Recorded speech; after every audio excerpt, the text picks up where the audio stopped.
I'm calling to order this hearing. This is a public hearing of the Committee of the Whole of the Council of the District of Columbia. I'm Phil Mendelson, Chair of the Council and Chair of the Committee of the Whole. Today is Wednesday, November 5th, 2025. The time is 11:19 in the morning. We are in room 412 of the John A. Wilson Building. This is an oversight hearing, so we're not discussing a particular bill, but rather the subject is Beating the Odds, Standout Schools in the District of Columbia. The purpose of this hearing is to highlight schools that achieve remarkable results with students who are economically disadvantaged and understand how those schools support student learning. Nationwide, academic achievement, as measured by standardized tests, is correlated with economic status. The District of Columbia is no exception. As the population of students who are economically disadvantaged increases, proficiency rates decrease. In the school year 2024-2025, economically disadvantaged students trailed the general student population by 16.7 percentage points on English language arts and 15.4 percentage points on math. However, some District of Columbia schools bucked this trend, helping students beat expectations. These schools employ a variety of approaches, including everything from building a strong school culture to data-driven instruction. Today's hearing will serve as an opportunity to hear from school leaders, academic coaches, and teachers at the standout schools to understand and emphasize their efforts. This hearing is taking place on Wednesday. This Friday, 2 days from now, in the morning, we will have a hearing on academic achievement, where we will be looking at the CAPE results for the last school year and be discussing academic achievement and how we improve academic achievement. So I sort of see this as a very helpful first, introduction to Friday's hearing. With that, I'm not sure if any of the witnesses are online. I'm going to call witnesses until I have the table filled. Brigham Kiplinger, who is principal at Garrison Elementary School. Gregory Spears, who's principal at Friendship Armstrong Public Charter School. Jessica Greer, who's instructional coach at Barnard Elementary School. And Amy Helms, who is head of school at DC Scholars Public Charter Schools. Oh, you all are being so friendly. That's a good sign.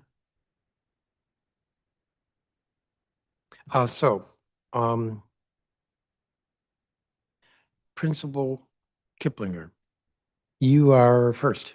And good morning. It's good to see you.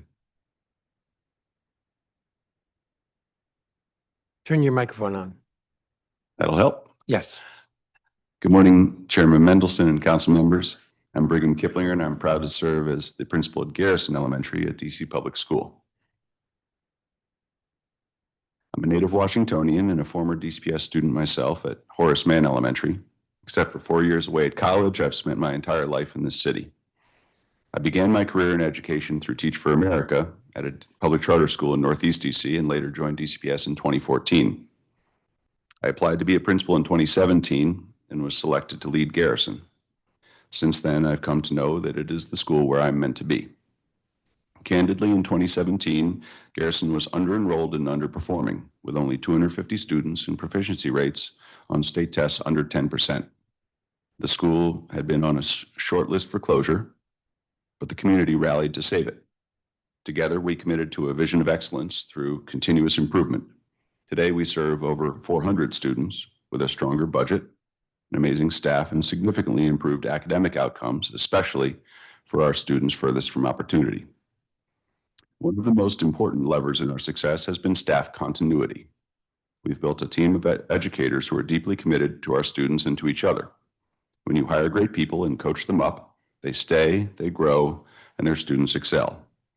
Instructional coaches are phenomenal, and our teachers feel and are part of something bigger than themselves. Let me tell you about a few of them. Assistant Principal Johara Harris has decades of experience and a daughter who graduated from Garrison.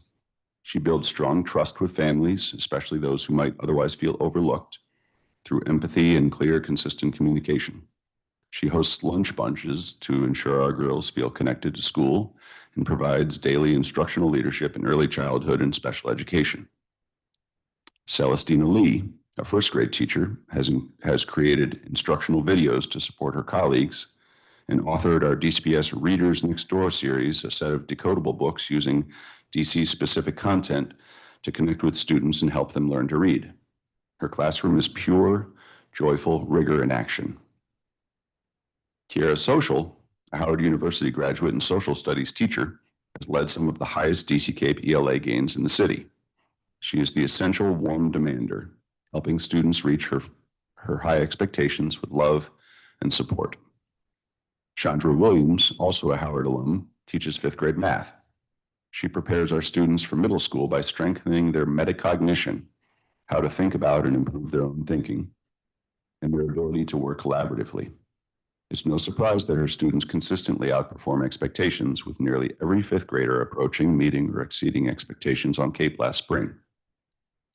And on a sad note, I must mention Lydia Ramirez, who passed away last week after 30 years at Garrison. Ms. Ramirez was Garrison's administrative assistant and the heart, soul, face, and memory of our school.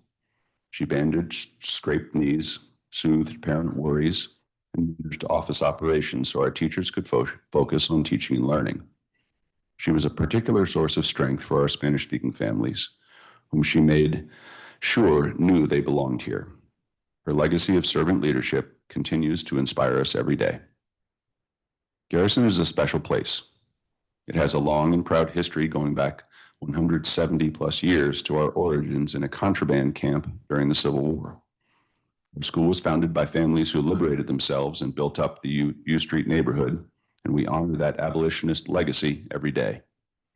There's no shortcut to school success. It takes a clear vision, a great teacher in every classroom, and a community that loves and supports every child as their own. I would put my own kids in any of our classrooms. I have. Both of my sons attended Garrison, and one still does. Thank you for the opportunity to share our school story. I'm proud of what we've built, and I'm grateful for your support in helping schools like Garrison continue to thrive. Thank you. Thank you, Mr. Kiplinger. Gregory Spears, Principal Spears. Good morning, Chairman Mendelson, members of the council, and staff. My name is Gregory Spears, and I'm the proud principal of the Friendship Armstrong, located in the heart of Ward 5. I've been part of the Friendship family for more than a decade, and every day I'm grateful to do this work alongside a community of extraordinary educators and families who believe deeply in what our students can achieve. At Friendship Armstrong, we serve a student body where most children are designated as economically disadvantaged, and yet our results tell a different story from the ones so often predicted by statistics. This is true across Friendship, where our students designated as disadvantaged perform well above their peers. While Friendship Armstrong is one of only a handful of schools in the district named a 2025 Bold Performance School by Empower K-12, Friendship campuses represent 4 of the 16 Bold schools, nearly half of all charters so named. I am proud of all my colleagues, students, and families across Friendship, but today I want to focus on Friendship Armstrong. According to Empower K-12's analysis, Friendship Armstrong middle school students, many of whom face significant barriers outside the classroom, outperform national averages in math and reading. That recognition affirms what we know to be true. When students are challenged, supported, and loved, they rise. Our success is not an accident. It is the product of intentional design and relentless execution. We get and keep the very best people in the right seats.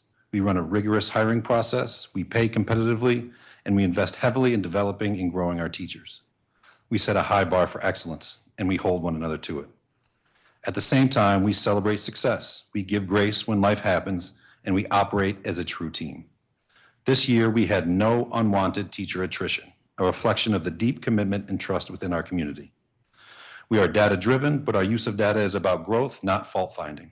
We analyze student progress daily, identify needs quickly, and respond with targeted interventions that keep every student on a path to proficiency and beyond. Tutoring is not an afterthought at Armstrong. It is built into the school day, targeted and led by our strongest educators. We make sure students who need more attempts get more attempts, with supports that meets them where they are while keeping them engaged in grade level content.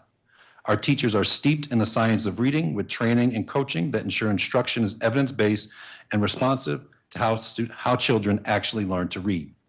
This deep investment in literacy is one of the reasons our students continue to outperform expectations. But we don't just stop at literacy. Across our school, we use evidence-based curricula and programs across all subject areas, and we have robust arts and extracurricular programs. We confront challenges directly. When we find a gap, we dig for the root cause and act.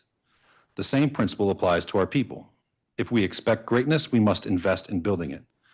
I lead from within the work. I am in classrooms every day, side by side with teachers and students. I firmly believe in developmental leadership, never asking anyone to do what I am not willing to do myself. I arrive early, I stay late, and sometimes my own children are with me on the weekends and weeknights as we prepare for the weeks and days ahead. This is more than a job for me. It is truly a calling. Now, I would be remiss if I didn't speak candidly about the broader challenge. The data in your hearing notice makes plain what every educator knows. Academic achievement in this city remains tightly linked to poverty. I am here today because Friendship Armstrong is an outlier. We are good at this work and we embrace the challenge of serving a high at-risk population, but we are an exception. If the city truly wants to raise achievement for all students, it must confront this brutal fact and address its root causes. The surest way to raise academic performance at scale is to reduce the number of children living in poverty. Until that happens, however, I have these practical suggestions. First, I hope that you will continue to support schools by investing in teacher pay and pipelines. None of this work can be done without skilled educators who build deep relationships, know their content, and stay year over year. Second, sustain and expand support for student mental health and trauma-informed care. This will require funding, but also pipeline work. While Friendship budgets for mental health providers on every campus, finding licensed talent is difficult. Third, if you want to be truly bold, set measurable, time-bound goals for reducing the number of students designated as at risk so that fewer children are living in poverty and so the outcomes of a school like mine is not the exception, but the norm. Every child can achieve at a high level. I have the privilege of seeing it happen every single day. But our success should not depend on being exceptional, and we should not be the exception. With the right investments, the right priorities, and the courage to confront hard truths, the kind of excellence you see at Friendship Armstrong can become possible for every student in every ward of this city. Thank you for the opportunity to share our story and for your continued commitment to the children and families of the District of Columbia. Thank you, Principal Spears. Jessica Greer? Good morning, council members. My name is Jessica Greer, and I serve as the math instructional coach at Barnard Elementary School. I appreciate the opportunity to speak with you today about the work we're doing to support academic achievement and ensure every student has access to high-quality instruction. At Barnard, my role centers around supporting educators. I provide instructional feedback aligned to DCPS's essential practices, help plan weekly professional development, and analyze classroom data to inform reteaching and intervention strategies. I'm in classrooms daily, observing instruction, working with students, and helping teachers plan lessons that meet the needs of all learners. I also coordinate after-school programming and support behavioral needs when necessary. What makes Barnard stand out is our deep commitment to relationships with students, families, and each other. We know that when students feel connected and cared for, they show up ready to learn. Whether it's celebrating birthdays at lunch, hosting a dance party in the cafeteria, or bringing in programs like the Skate Mobile and Bach in Time, we create joyful experiences that make school a place where students want to be. We're also intentional about using data to drive our decisions. We celebrate the growth of our multilingual learners, which we attribute to our strong co-teaching model. At the same time, we're honest about where we need to improve, particularly in accelerating progress for students with disabilities. Our comprehensive school plan outlines clear goals and strategies to close these gaps. Instructionally, we maximize every minute. We've reduced transition times, emphasized on-time arrival, and implemented targeted extended day and morning tutoring programs. We use normed assessments alongside exit tickets and classroom discourse to understand where students are and adjust instruction accordingly. One of our most powerful tools is small group instruction based on student need. It allows us to meet learners where they are while ensuring access to grade level content. And thanks to strong professional development, our teachers are equipped with high leverage strategies that make a real difference. My job is to help them implement those strategies, whether that means modeling a lesson, supporting planning, or simply making copies so they can focus on instruction. I want to take a minute to shout out our leadership at Barnard. With 26 years at Barnard Elementary School, Dr. Reed is one of our district's most tenured principals, and together with assistant principals Dr. Hetherington and Dr. Fields, she trusts educators to lead and innovate. Their support empowers me to do my job well and ensures that all students benefit from a school culture rooted in trust, collaboration, and high expectations. Thank you for your time and for your continued support of our schools. Thank you, Ms. Greer. Amy Helms. Good morning, Chairman Mendelson. My name is Amy Helms, and I'm the head of school at DC Scholars Public Charter School located in Ward 7. We're a single-site public charter school serving 532 students in grades pre-K through 8th, the majority of whom live east of the river. Nearly 70% of our students are considered at risk, and like most schools across the district, we've spent the past few years responding to unfinished learning from the pandemic, layered on top of long-standing opportunity gaps. Since 21-22, DC Scholars has seen steady annual growth on both our internal assessments and DC CAPE. Last year, our students achieved the following academic gains on the DC CAPE assessment. In ELA, we saw a 9-point increase at the 4+ level.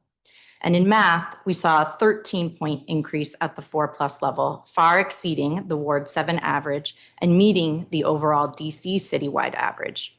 DC Scholars now holds the highest rate of performance in Ward 7 for disadvantaged students in mathematics. This spring, Councilmember Felder was our graduation speaker, and he would be thrilled to know that our 8th grade graduates, who are now part of the freshman class at high schools across the city, performed exceptionally well on DC CAPE. 80% achieved the level 3 or higher in ELA, outperforming the citywide average of 61, and 60% met that mark in math, nearly doubling the citywide average of 33. Our journey to this point has not been without challenges, but several key factors have driven our progress. First, as some of my colleagues have shared, we focused relentlessly on getting the right people on the bus and in the right seats. We strengthened our leadership team, brought in external expertise, and hired staff who share 2 core qualities. They are deeply invested in their own growth, and they believe that every child can learn at high levels. From there, we've invested heavily in their development. Our robust academic leadership team, funded in large part by continued investments in the UPSFF and the at-risk concentration weight, specializes by grade band and content, allowing for targeted coaching, data analysis, and weekly observation feedback cycles that help every teacher continuously improve. Second, we've listened to our families, and they've been very clear about why they chose DC Scholars. Of course, they value that we believe in strong academics, but they also know that a true scholar also has deep community mindedness and has many opportunities to explore their individual passions. Through partnerships such as Soccer Shots, Love and Carrots, Whiz Kids, and Meg Languages, we've expanded enrichment programming so that every student finds something they love at school. We also invest in community events that build joy and connection, such as our monthly community meetings and performances and celebrations. On Monday, we hosted our parent conference day that not only featured parent conferences, but also had a bounce house, train rides, cotton candy, and, if you can believe it or not, a petting zoo. Last week, when a student arrived late and I happened to interact with mom at the main office, she explained that they'd had an emergency that day and actually had not planned to come to school.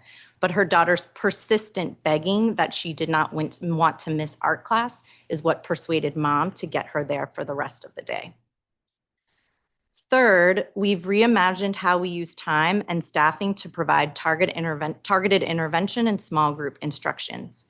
Using ESSER funds, we were able to add additional teacher associates to expand our capacity for small groups. And we've implemented research-based interventions, including Math 180, Read 180, and Roots Math.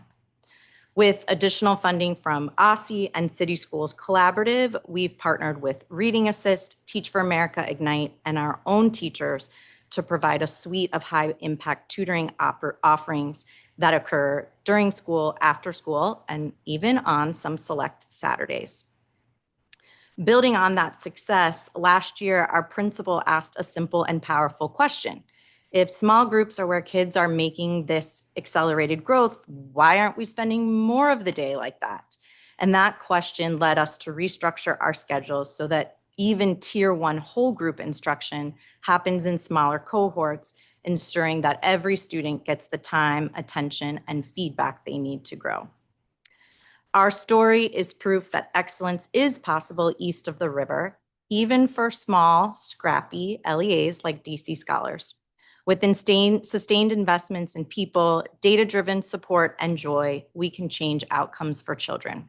I look forward to partnering with you and our colleagues across the city to build on and sustain these successes in the years to come. Thank you. Thank you, each of you, for your testimony. So I have two ways I want to start. I think I'll start this way. This is a little argumentative, and I shouldn't be argumentative, but I think it was you, Mr. Spears. You made an interesting point, and I disagree with it. The surest way to raise academic performance at scale is to reduce the number of children living in poverty.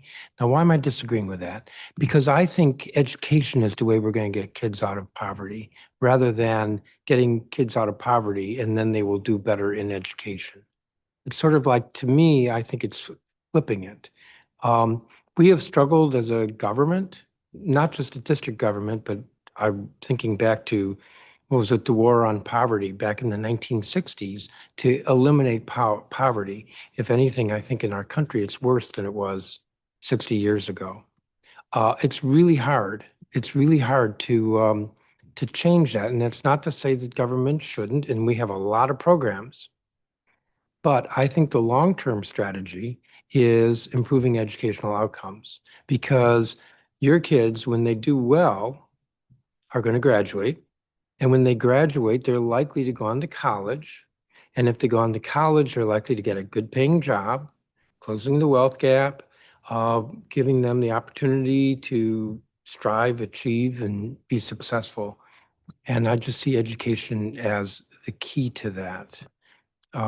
Because I don't think I just don't see how we're going to do it otherwise. So do you want to take me on that, or you don't have to, because I have another question, but if you want to respond.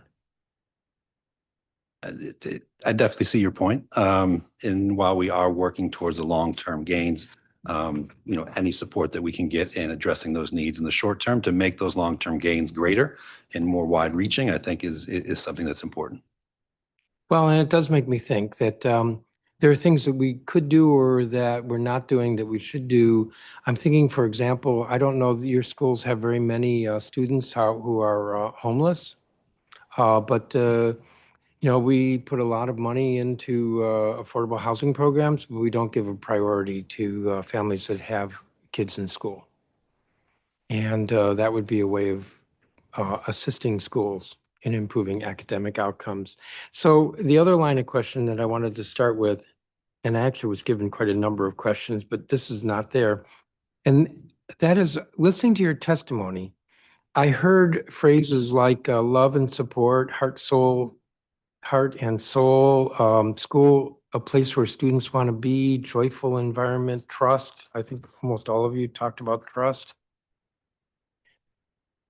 These are not formulaic characteristics. So how do we replicate what you're doing in all of our schools? Who wants to take that on? Mr. Kiplinger. I think Greg said that this is his calling. I think all of us would agree with that. I know some of us have been in this for 20, 25 years. And you don't get a school to excellence at scale without the right people. Each of us talked about having the right people on the bus. Hi, Councilman Fruman. Welcome. That takes money. It also takes infrastructure to make it sustainable for people to have families and stay in the work. But you have to love it because it's the hardest work in the world and the most important. And it starts with love for children and care for each other. That's not a formula, but it is prerequisite. And so to the extent that we can attract the best and brightest, quote unquote, to public education, we'll get better faster. Compensation helps. Affordability to live in the metro area helps. What would others add? I would also state it's not just important to get the right people on the bus. It's about keeping the right people on the bus and knowing when certain people may have to get off the bus and having the courage to make decisions in the best interest of children as opposed to the best interest of adults, right? We are in this business, or in this work, for children. We're not in this work for adults. And so getting people on the bus that realize that and make decisions on a daily basis that are in the best interest of children as opposed to the best interest of others. I would just like to add that though there is no precise formula, there is science and research around students' needs. And I feel like DCPS has done a good job of identifying academic and social needs around trauma responsive learning and what are some identifiers or look fors that support students in building relationships with their teachers and staff at school. So I do think there is work around that we can identify specific look fors. For instance, our power practices that we're focusing on are allowing us to identify when we're in classrooms, what are we looking for teachers to do that are going to build stronger relationships with students? Are they prompting their questions in a certain way that opens students up to answer and respond? So I don't think there's a specific formula, but there is science that shows there are certain actions that build trust with students. Ms. Helms? I would add that, of course, getting the right people on the bus is people who are passionate and deeply care.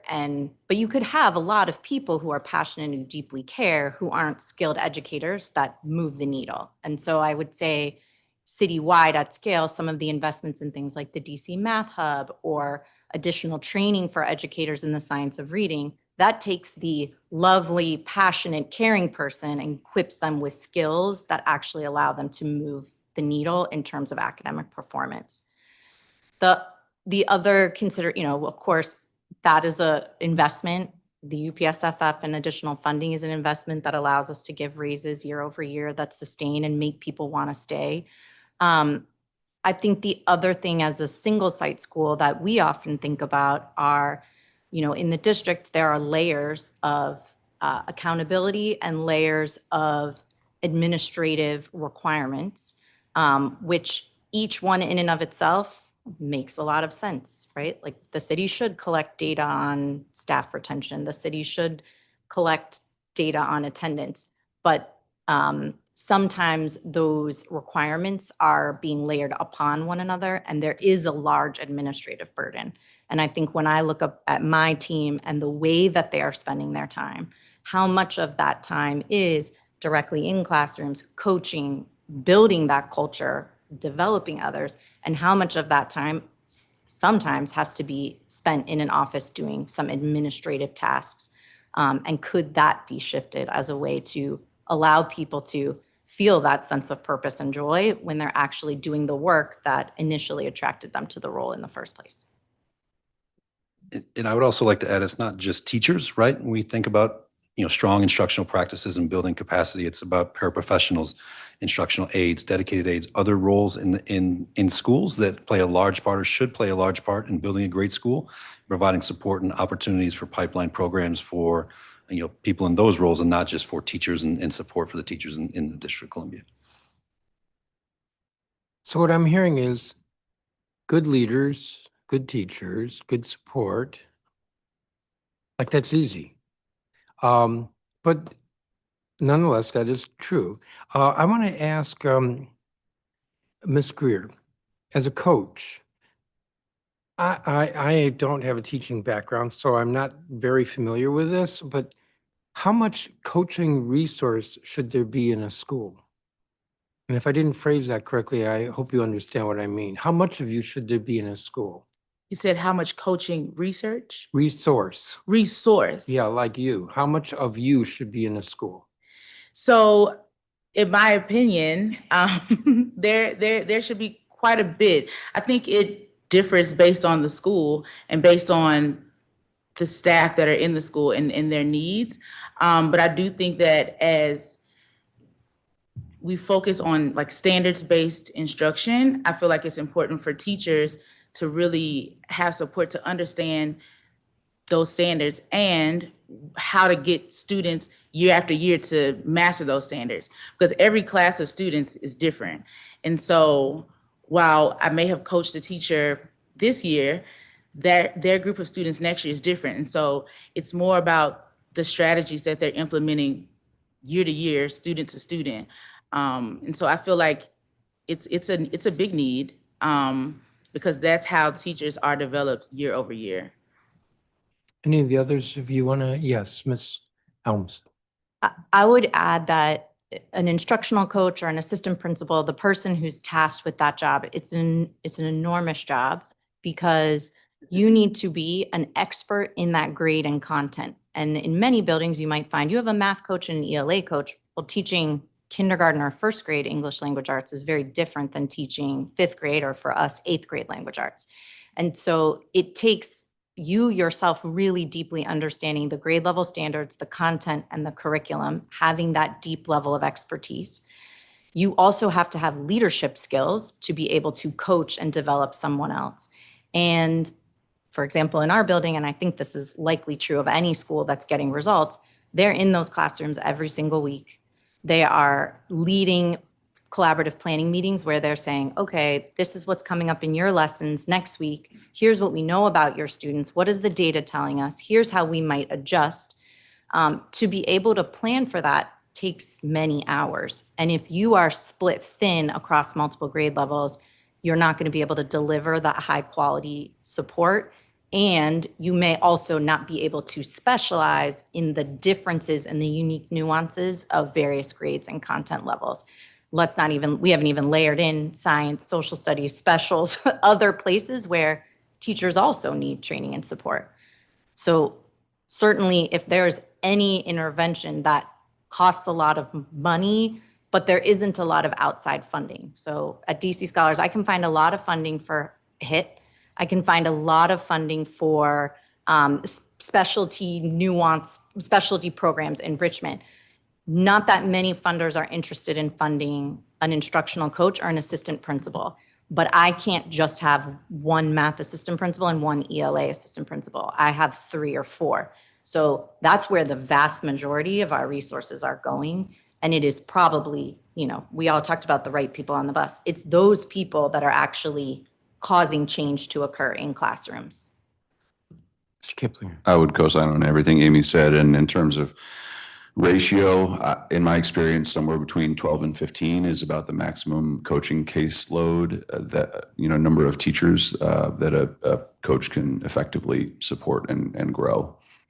So in a school of 400, that's, at least 2 full-time coaches, maybe more. And again, that's a luxury that not every school has. And there's an art and science to coaching, just like teaching. And just because you were a highly effective teacher doesn't necessarily mean you'll be an effective coach. It takes the same amount of time and practice and feedback and coaching the coaches that effective teaching does. But it's absolutely worth the investment.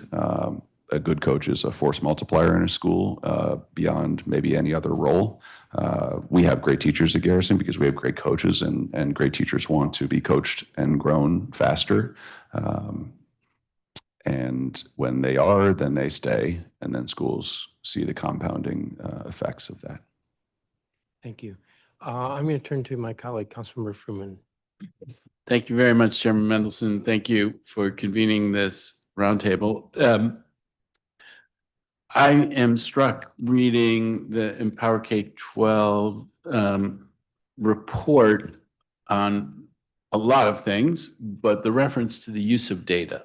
And we focus a lot on data, but we're focusing on end of year one-time test score data, and we're using that to evaluate schools in different ways. And I wonder if each of you could speak to how you're using that data and what other data you're using day to day, because some in the report there's references to daily evaluations of data, which is help me understand how you're using data and why you think that is important to the success of the kids in your schools. Well, as we say, the data doesn't lie, but it does tell a story. And so we really try to figure out what story the data is telling us. And so when we talk about daily data, it's really looking at, did students get what I set out to teach today in today's lesson? And then having that inform what we do the next day, instead of just going through what, you know, Tuesday's lesson is supposed to be. How are we modifying what we're teaching today that either they did not get or that we didn't deliver correctly today? But what is that data that tells you whether or not the student got the lesson the day before? So are you giving a test every day? So- How does that work? It could be a short exit ticket of, you know, anywhere between 2 to 4 questions, you know, a typical, you know, multiple choice or short response. It could be an artifact that students produce depending on the content or the class. And so grading that up in alignment with a rubric to see if students completed or mastered what the skills are that went into that artifact that students are contributing to every day. So after each class, there's something like that, and then that night or morning, the teacher reviews that and the coach reviews that? How does that work? In an ideal world, yes, that's happening every single day. But we also understand, you know, we don't want our teachers to push through a lesson just to get through it, right? If we get halfway through, there are checkpoints along the way. There are certain questions to ask or certain things in discussion that you hear when students are speaking to one another that will clue you into, oh, hold on, we need to stop and pause here and go back and address this because clearly we missed something. And so not waiting till the end necessarily every day to adjust, but really coaching teachers up on how to recognize what those telltale signs are and how to then course correct in the action, which it's not an easy task. I'm not saying it's easy and that everybody does it to perfection, but it's something that we strive for. Okay, thank you very much. You went first, but I am curious because at other schools, is that how it's happening? How is it happening at Garrison? Good schools and great teachers everywhere do what Greg was talking about, which is assess ongoing, and we call it formative. You mentioned summative assessment at the end of the year, such as the DC Cape. What Greg's talking about is formative assessment along the way. How is the learning developing? Is the help helping? And that's sort of a dipstick, a daily dipstick.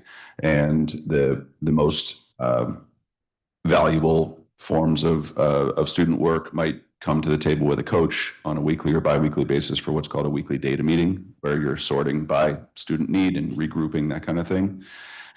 And then one additional metric I'll mention is DCPS has a partnership with Panorama Education for an assessment of social emotional learning, which is harder to assess for obvious reasons. It's not a 2 to 4 question, did you understand multiplying fractions, but how are you developing perseverance, self-efficacy, that kind of thing.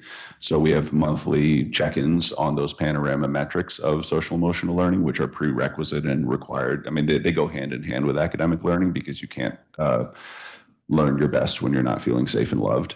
And so we get a monthly check-in of students' social emotional well-being, and we're able to then highlight the group who needs an extra dose of TLC. Maybe they need to be part of a small group that develops their sense of connectedness or belonging so that they're more available for learning. So that's another form of data we use. Wonderful. And Barnard?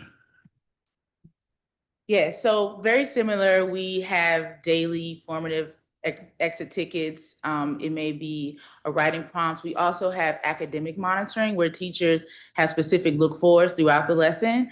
And so they're tracking, like on a data sheet that they've created, where they identify, are the students on track, off track? And then that's when they have the opportunity to take students into smaller groups to, based on that formative data, whether it's qualitative or in the form of a tracker, or qualitative in the form of a score on an exit ticket, they can take that information and then give a reteach or intervention to students in a small group setting based on where they may have had gaps or misunderstanding. All right, wonderful. And similar? Yeah, I would echo all the same sentiments. I think it's the instructional coaches that we referenced that are the ones that are really sitting side by side with that teacher and saying, well, what happened yesterday? How do you know what's going to happen differently tomorrow? Are you going to put them in different groupings? Are you going to readdress something? Are you moving on in the content? Are you going back to reteach something they may have missed? I will say that one useful tool that allows us to do this work is a data system or platform that this rolls up into. So, all of that exit ticket data has to go somewhere, and our leadership team needs visibility into, well, what happened in this homeroom versus this homeroom? And that allows us to catch things and see things when they're small. So DC Scholars partners with Empower K-12, who authored the Bold Schools report. On any given day, I can go into that platform. I can see exactly how students have performed on various assessments. I can put those data pieces together. I can look at what was the attendance today, what was the attendance at this date a year ago, how are the kids who don't have great attendance, how's that impacting their academics? All of that data allows us to target resources and make smarter decisions. And I think schools having greater access to those data roll-up systems, which do cost money and support, and then, of course, the data experts who can help us make meaning of it, is a very worthwhile investment that DC Scholars has made, and I know other schools that partner with Empower K-12 feel it's one of the most important investments they make. Yeah, I mean, Empower K-12 led with this. And I guess one question in my mind is this a distinguishing feature of the Bold Schools, or is this everywhere, but the Bold Schools are still succeeding at a higher level? And it's not to you, Mr. Clayman is in the back. I guess the question to Mr. Clayman, but he's not on the panel, is this uniform throughout through DCPS, the kinds of things? In the charter sector, it would be a different conversation. I'm assuming it's uniform through Friendship. Yeah. But is it? We're all, I think every school is trying. I think every school wants to achieve this model. This is universally agreed upon as a great strategy, and the Bold School report obviously confirms it. It's the extent to which you are able to, consistently set the systems up, monitor it, and provide teachers with the right kinds of support so that they can make the right meaning of it. Otherwise, you have a lot of information and numbers, but that's not always useful. Okay, well, go ahead. I was saying, I think that that's an important distinction, is I think all schools have data. They have a wealth of data, but it's about getting teachers and the stakeholders to understand what those data points are. And so not talking to teachers about the data, but talking with teachers. And so going over each data point, this is what this data point indicates, this is how you use it. And when teachers understand that and you develop that skill set within teachers, I think is when data really becomes transformative in a school. So the data may exist, but the right culture, it sounds like, of how you deal with that. But also, what about resources? Because the chairman asked about how many coaches there should be. And part of this is the coaches going over the data with the teachers. I guess I'm going to want to look at the budgets for your schools to see how you compare staffing wise to other schools, whether you have when I read the report, I think folks in these schools are doing a lot. Small group instruction, team meetings, the data analysis. Is it that they have extra people that enable them to do that, or how do they do more with the same amount? And maybe to what extent in your budget do you get additional resources in order to support the kind of data analysis and team building that you're able to achieve according to this report? How do you think your staff compares to other schools? I mean, I think you nailed it when you said it just depends on the culture of the school, right? And so building that culture within a school, making sure everybody is invested in the work, because it is a lot. And there's a lot that has to go into this process. But, you know, for us, I know we utilize an all hands on deck approach where all stakeholders in the building are participating in small group instruction. It could be the music teacher who's pushing into a second grade class to do a small group. And so when we do things like that, people feel more invested in the results, right? And so they take ownership of the success and the performance that we have. And so building that culture of everybody contributes, right? It's not, I'm an elementary school teacher, those are middle school kids. No, these are all of our kids. And so we're all going to contribute and play a part in the success and the growth of all students in our school. All right, I hear you. My time is up, but I do want to hear from one DCPS school, because in a charter school setting, you don't have a union. In a DCPS school, you have a union and you have different kinds of limitations. How does it work inside of a DCPS school?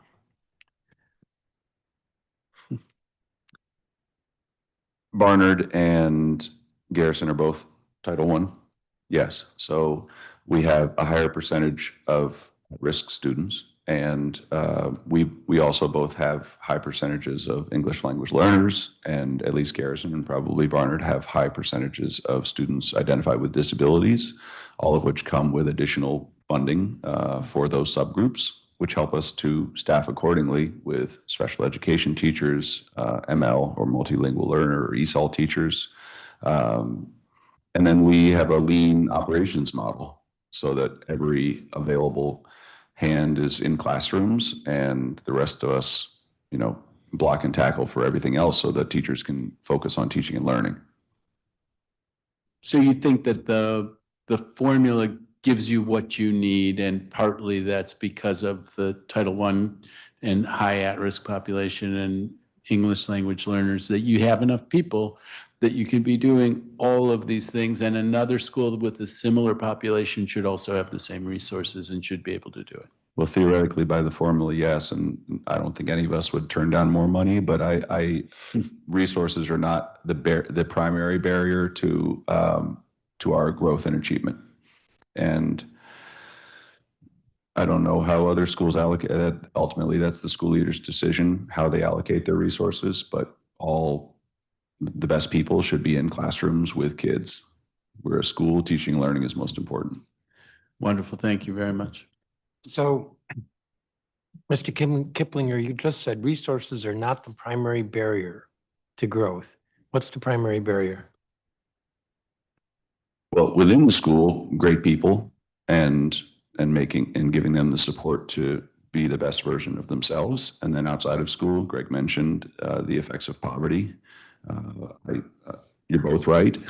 Education is a means to lifting oneself out of poverty, and it is a barrier to accessing the excellent education every child deserves. It's both and.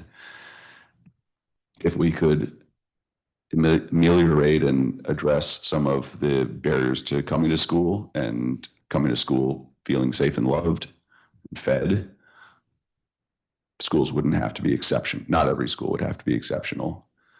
And my larger vision is a city where zip code didn't track as closely with poverty and with school outcomes.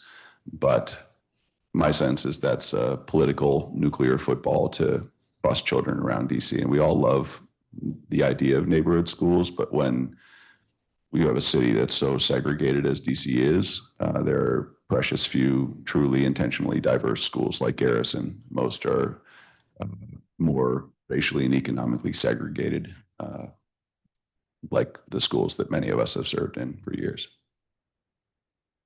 So let me ask some other questions. And I'm going to ask this maybe for you, Mr. Kiplinger, and Ms. Greer. This is a DCPS question, I think. We hear a lot about over-testing.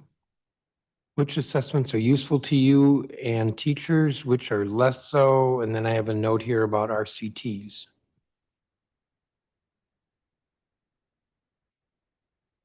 So in terms of the assessments that are most useful, absolutely the day-to-day assessments that come with our curriculum. So like those formative exit tickets. Normed assessments that are not specifically catered to like one classroom or one school or teacher created. So we do have RCTs that are normed across the district, and it gives us a glimpse into where the students are performing and tracking towards our CAPE assessment. We did have one that was normed and useful, that was a benchmark assessment, the Achievement Network. And can you repeat your question, the second part of your question? Which one is most useful? Yeah, which assessments are useful to you and teachers, which are less so? And then I mentioned RCTs. Mhm. So I think the frequency of the assessment is what is the most useful. The quality of the assessment is subjective, can be subjective.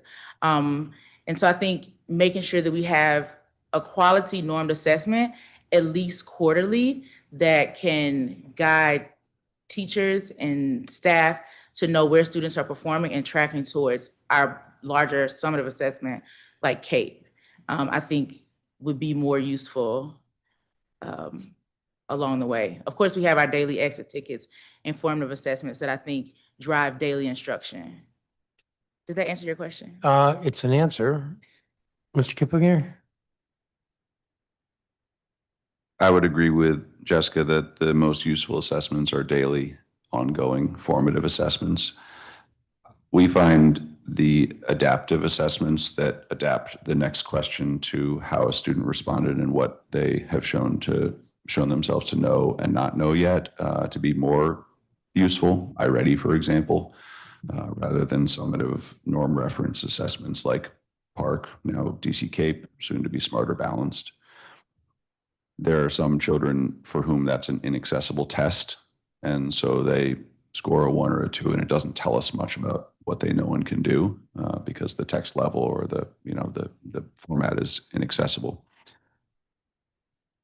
DC is moving from what was formerly the PARC test to what's next year going to become the Smarter Balanced assessment. Most other jurisdictions, states, is my understanding, have already made that move. I still need to learn more about Smarter Balanced. I'm hopeful that it will give us more useful data. And as well, the timing of PARC, now DC CAPE, is tricky because we get the data back in August or early September, and by then, the fifth graders are in middle school, has moved on, and what do you do with the data other than send it home?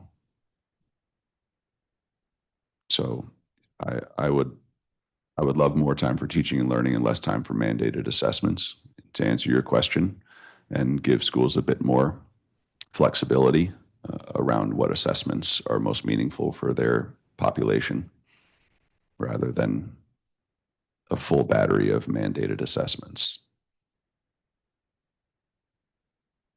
I have a couple more questions.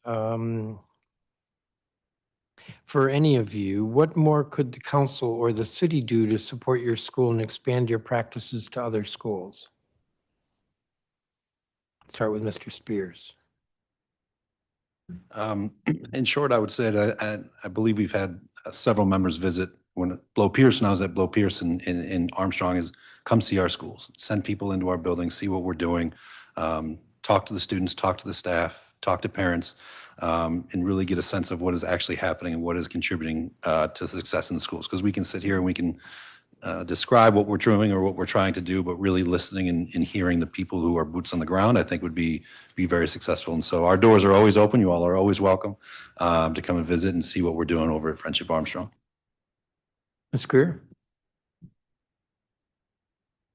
I think, as you mentioned earlier, around the trust building and it not necessarily being a formula, I do think that the push around trauma-informed teaching and students feeling safe in schools, I think, of course, we have support there, we have resources there, but kind of supporting, identifying what the next steps could be to identify a formula or to find a way to make it more replicable across schools in the social emotional learning piece. Ms. Helm, the question was, what more could council or the city do to support your school and expand your practices to other schools? Thank you very much for the question. I think, there was a conversation a moment ago about resources.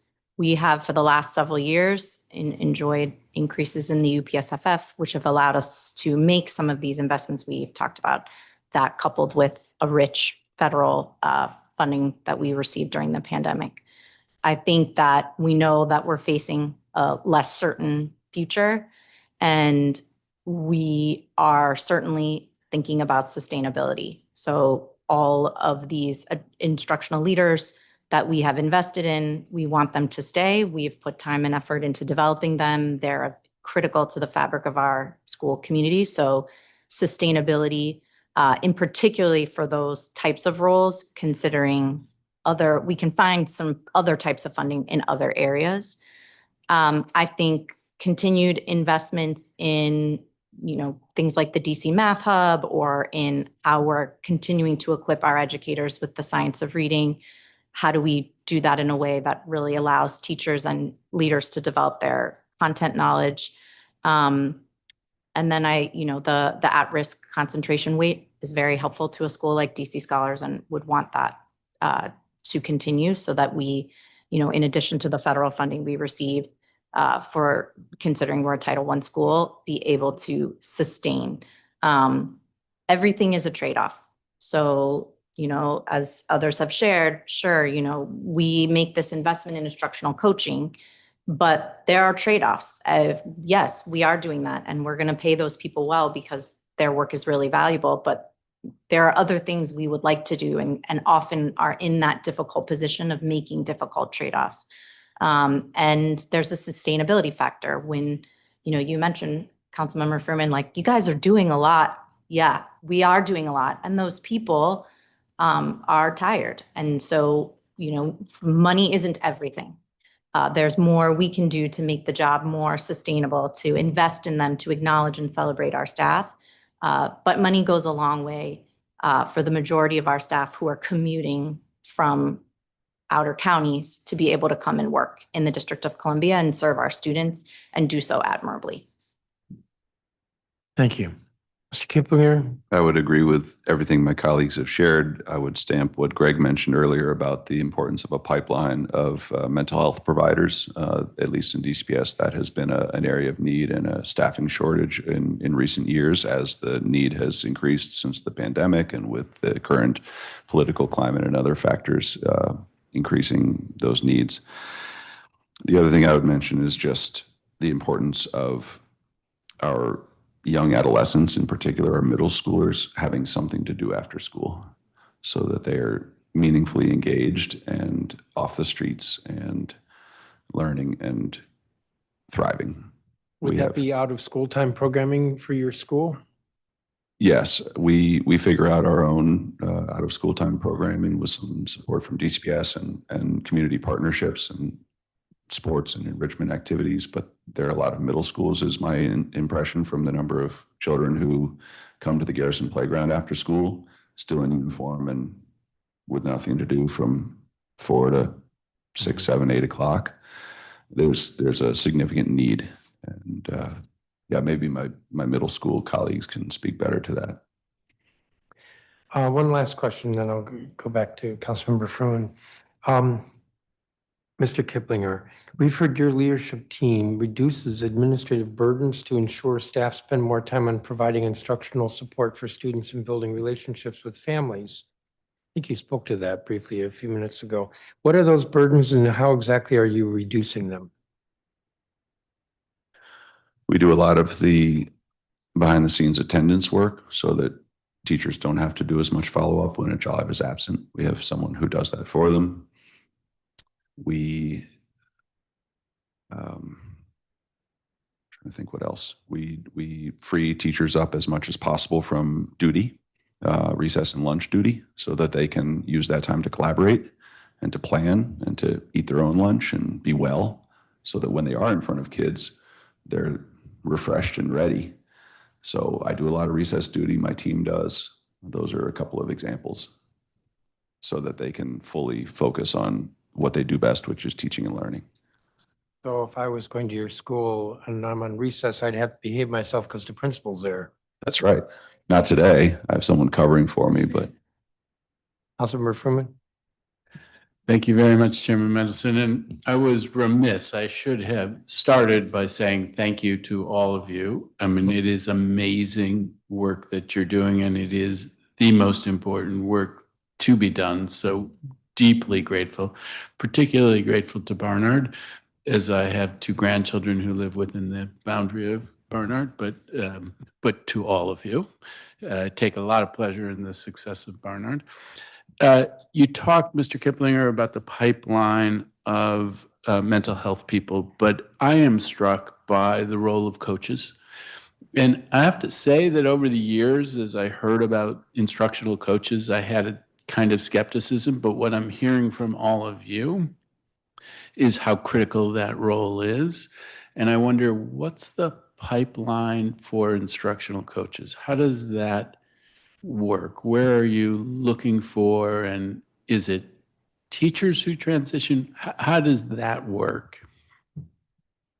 I'll just speak briefly to that, and then I would love to hear from my colleagues.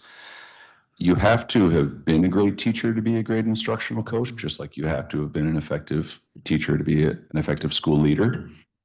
And so that's necessary, but not sufficient.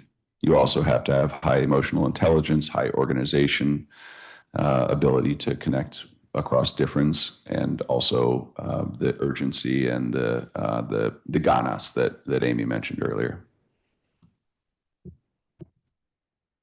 So I would say, as an instructional coach, I've been in multiple roles in DC Public Schools, but my capacity was built through DC Public Schools leadership training. And so I think it's important to, yes, identify teachers and staff typically from the classroom that have been effective and strong teachers, but also building that capacity once they're in the role, because emotional intelligence doesn't just come naturally to everyone, but that doesn't mean you can't be a great instructional coach. That capacity can be built. DCPS partner with programs like Leading Educators, Relay, and a lot of my development and being able to coach others was developed through those programs in DCPS.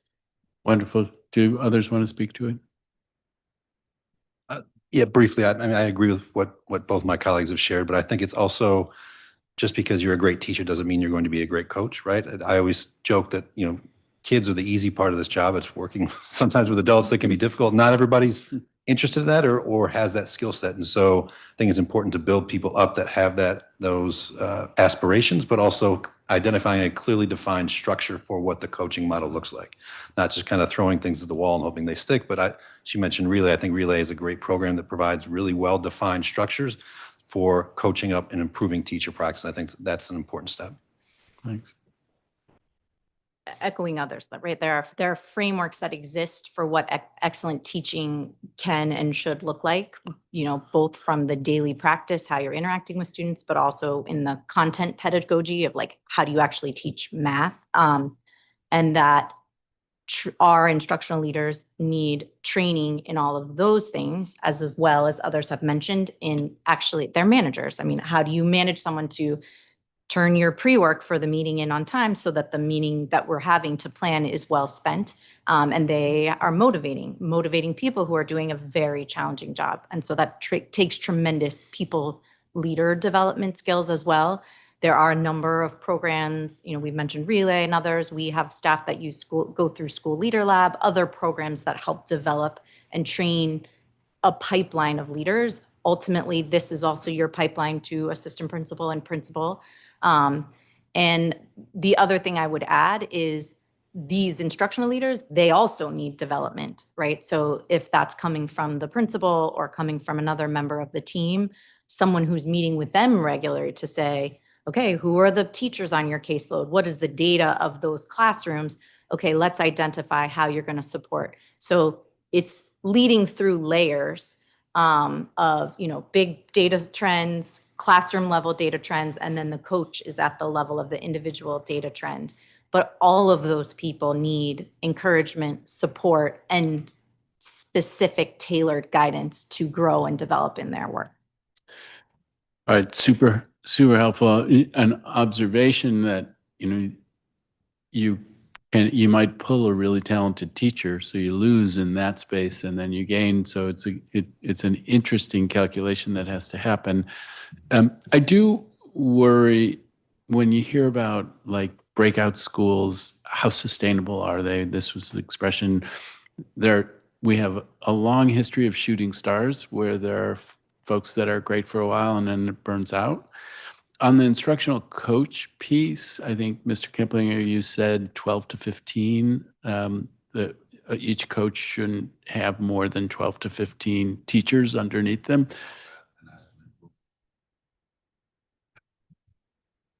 That's my question: is how many how many? What's the ratio at these schools?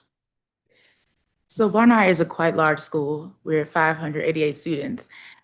So ideally, 8 to 10 to really be impactful would be an ideal caseload for an instructional coach. And what's the caseload at Barnard?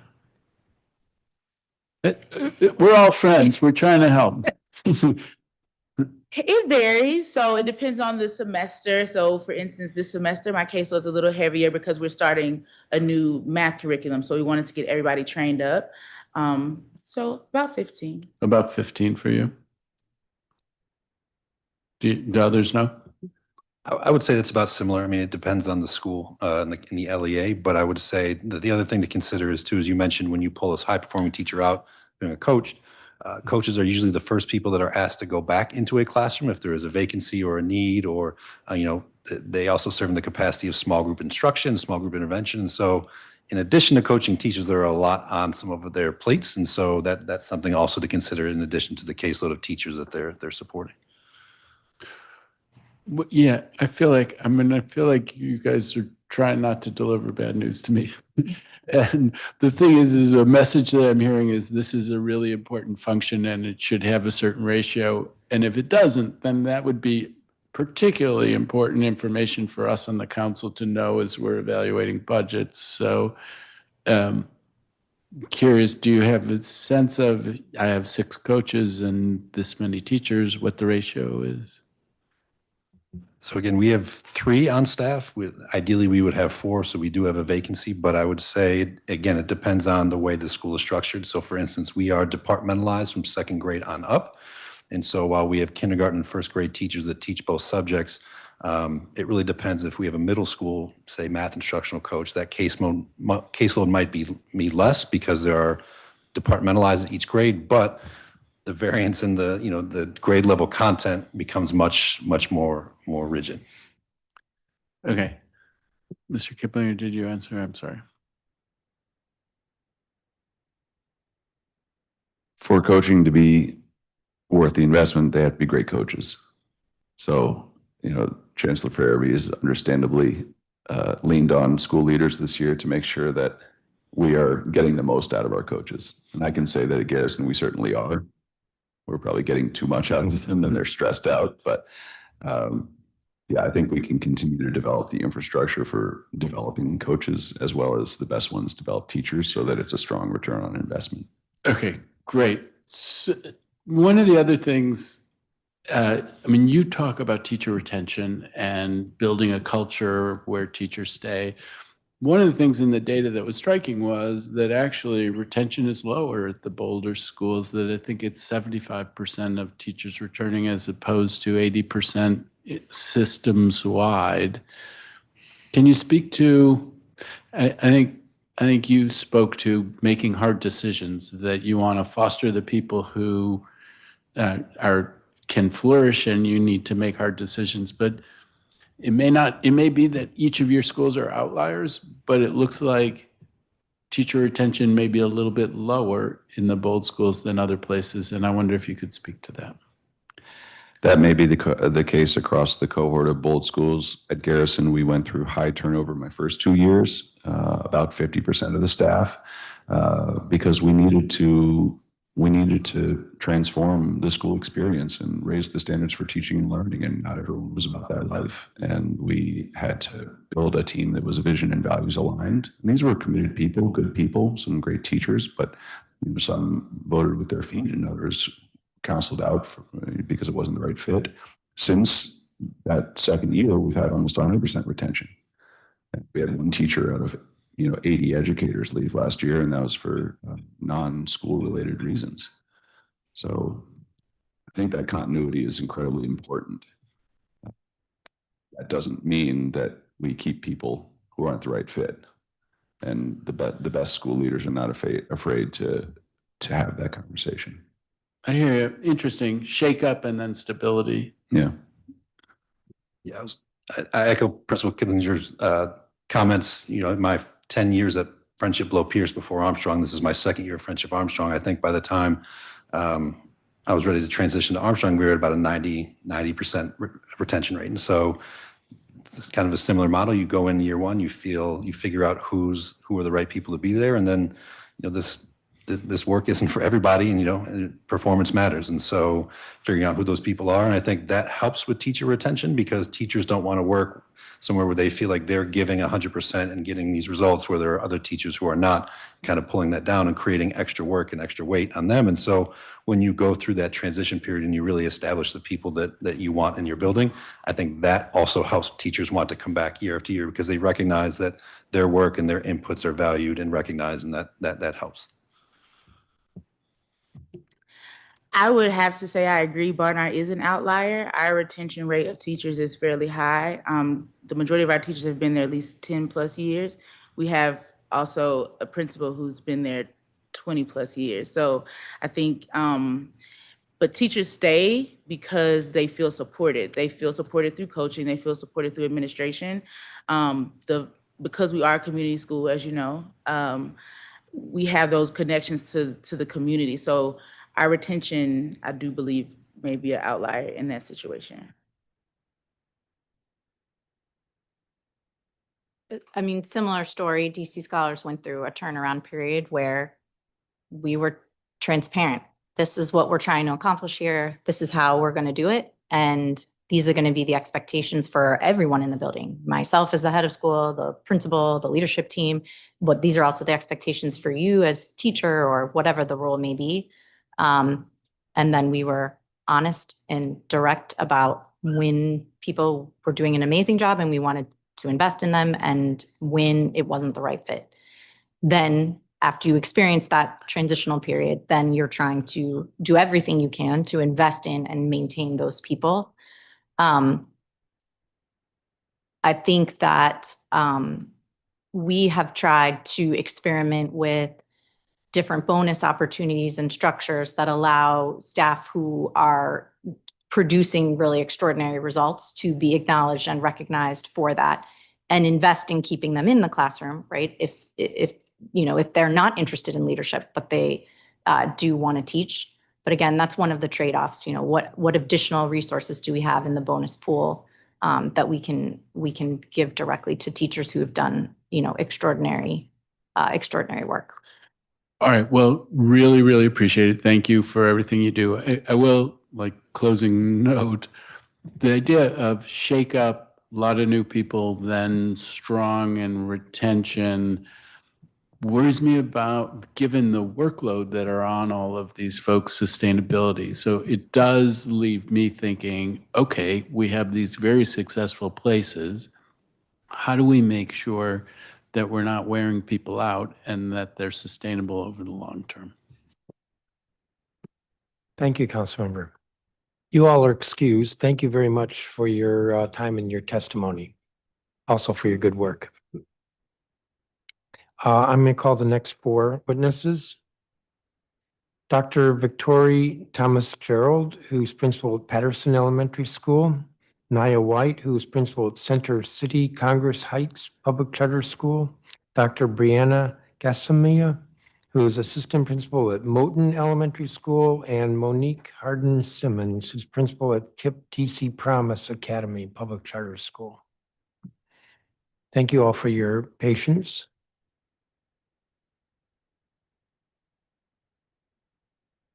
And we'll start with Principal Thomas Gerald.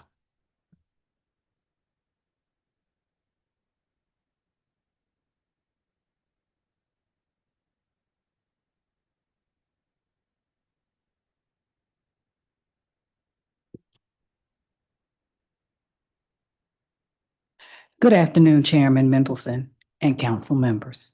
I am Dr. Victory Thomas Gerald, proud principal of Patterson Elementary School in Ward 8. It is my honor to speak with you today.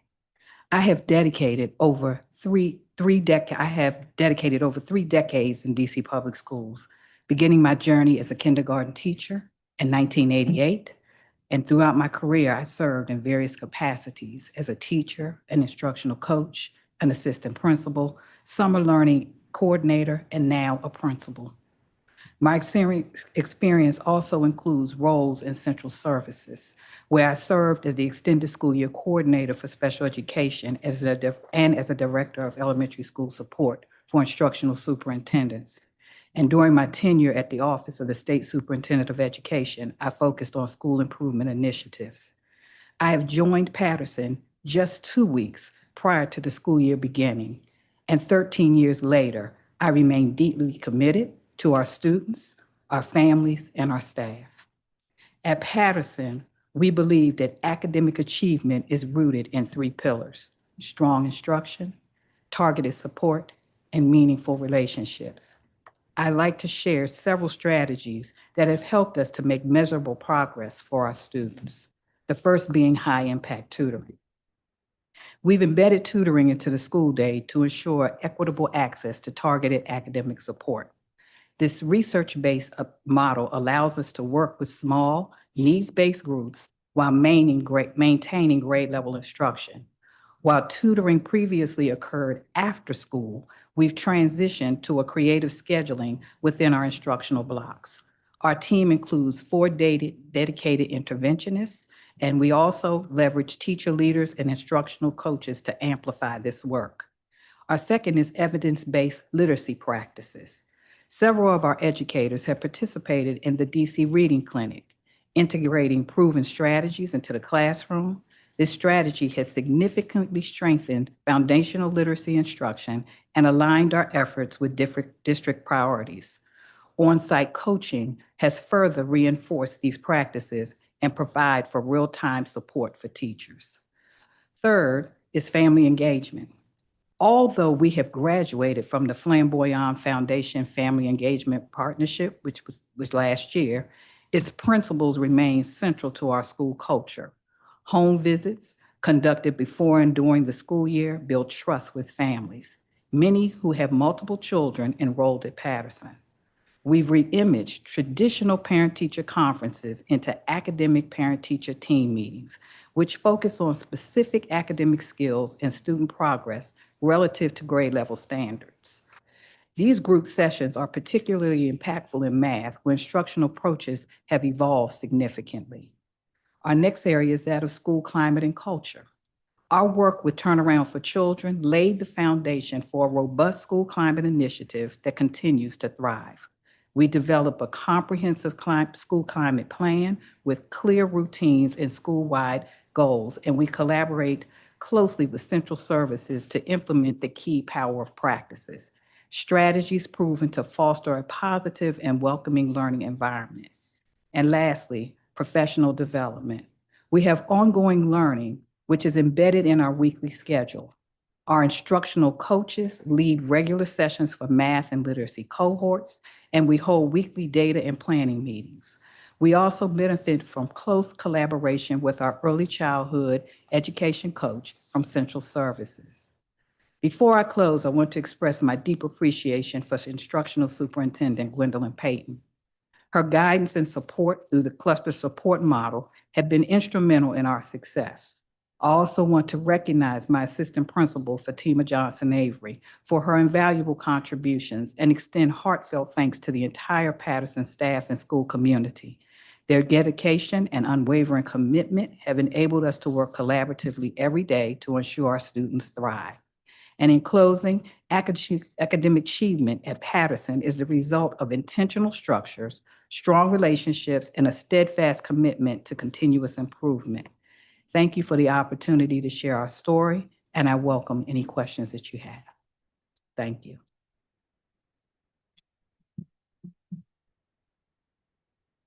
Thank you, Ms. Thomas Gerald.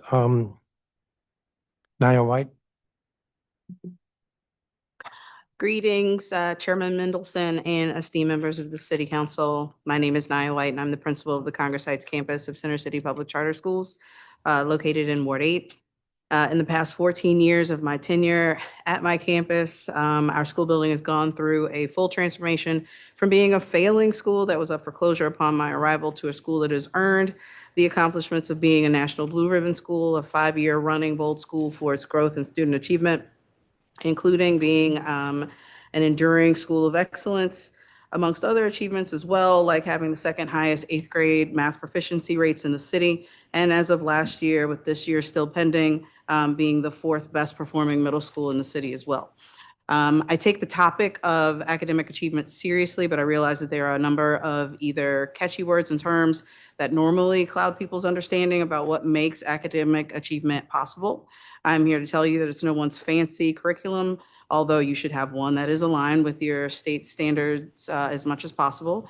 It is also not solely someone's fancy professional development of teachers, as there are so many that are out there and also out of touch with current times and needs.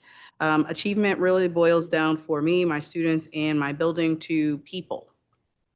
When anyone visits our school building, there is no magic to be seen, just people. I have been fortunate to have an insanely high teacher retention rate of 98% that has not dropped below 85% in years. My staff is largely effective or highly effective, and at a time that many schools have ongoing vacancies, I have had the blessing of not having to experience this.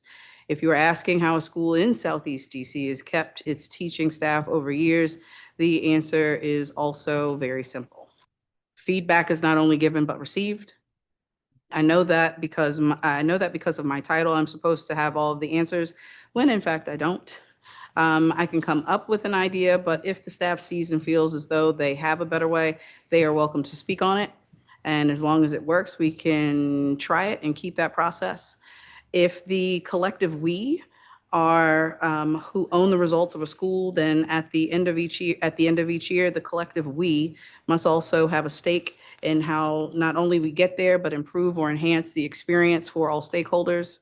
Schools can have the best data protocols and best curriculum, but without a staff and overall building culture that keeps all safe as possible, holds everyone accountable, and has a leader that equally holds themselves accountable so that true teaching and learning can happen every day, consistently, all other efforts will never yield academic achievement for the students in Washington, D.C. or anywhere in the world. Outside of these points, I do have recommendations for this council to help push the work forward across the city. My recommendations for moving forward are as follows. Students have shown, as well as research, that students will work for and try their best for the teachers that they have relationships and connections to. We need to build throughout schools and perhaps using morning meetings and gatherings as some schools around the city do, i.e. Center City Congress Heights, Center City Brightwood, and Ron Brown. I would also encourage an incentive for teachers who return and stay at their schools year over year. Leadership professional development around culture and climate with someone that will not just execute the PD session and send leaders off, but will visit the schools for at elbow coaching in the moment on a rolling basis for or from a person who has experienced full turnaround work and efforts.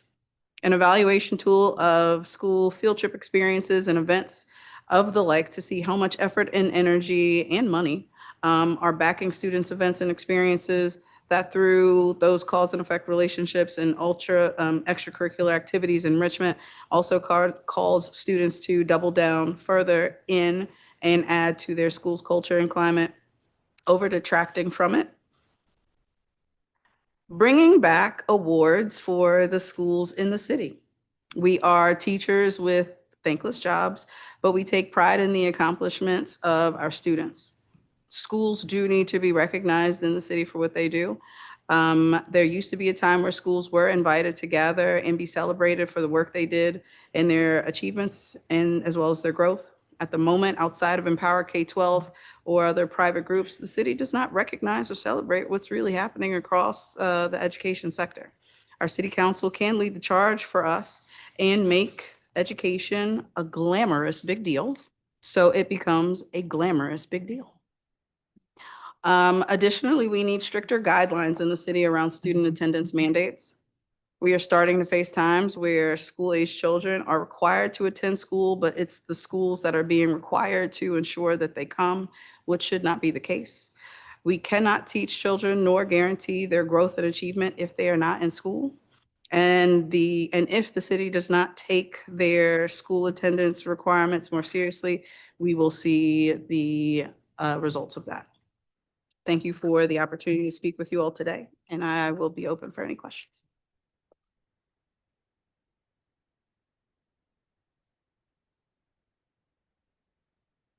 Thank you, Ms. White. Dr. Gassamia? Good afternoon, Chairman and council members. I'm Dr. Brianna Gassamia, and I'm proud to serve as the assistant principal at Moton Elementary School in the Great Ward 8. I've been an educator for 18 years, 8 of those with DC Public Schools, and I'm honored to share what makes Moton a standout school. At Moton, we believe that academic achievement begins with consistent attendance and strong instruction. We know that even the best academic and social emotional supports are ineffective if students are not in school. Last year, we made meaningful progress in reducing chronic absenteeism through a collaborative, data-driven approach that brought together our mental health team, our MTSS leads, and instructional coaches. This year, we are also including classroom teachers in these strategic conversations. There's a wall in my office with a card for every student, and when we meet to discuss students, we review their individual data and existing support so that we can address their specific needs, academic, behavioral, and emotional. This work helps us uncover barriers like housing instability and mental health challenges so that we can connect families to the supports that they need. One of the most powerful tools that we use to accelerate learning is high impact tutoring, or HIT. Every student at Moton has received HIT at least 4 days a week in small groups of no more than 3 to 4 students since 2021. What makes our model unique is that it is truly all hands on deck. All teachers, including classroom teachers, physical education teachers, all of our specials teachers, step in to deliver targeted instruction during our HIT blocks. This ensures that our highest need students get the most focused support possible, and as a result, we've seen real academic gains. Our coaching model also plays a role in our success. We hold weekly planning and data meetings to review student assessment data and plan lessons. We zoom in on specific student groups, analyze their work, and identify misconceptions. When students are being successful, we also look at where to go next. When they do not understand a concept that's being taught, we use this time to figure out how to address that misconception. Our instructional leadership team, including myself, observe instruction together and pay close attention to the work that students are producing, not just what the teacher is saying. For example, a student may be learning how to answer a multi-step word problem in math, which is an important elementary skill. And if they're having difficulty, we look at the know and show charts that our students create during class and support teachers with addressing misunderstandings in real time. We can also look at these charts after class to see if there are common misunderstandings and then plan instruction for future to ensure mastery. Paying close attention to student work and assessment data is critical to the coaching cycle. This kind of intentional student-centered work is what makes Moton special. We're deeply committed to knowing every child and meeting them exactly where they are. I love the work that I do, and I wouldn't want to do it anywhere else. Thank you for the opportunity to share our story. Thank you, Dr. Gassamia. And Monique Harden-Simmons. Thank you. Good afternoon, Mr. Chairman and council members. My name is Monique Harden-Simmons, and I am proud principal at KIPP DC Promise Academy.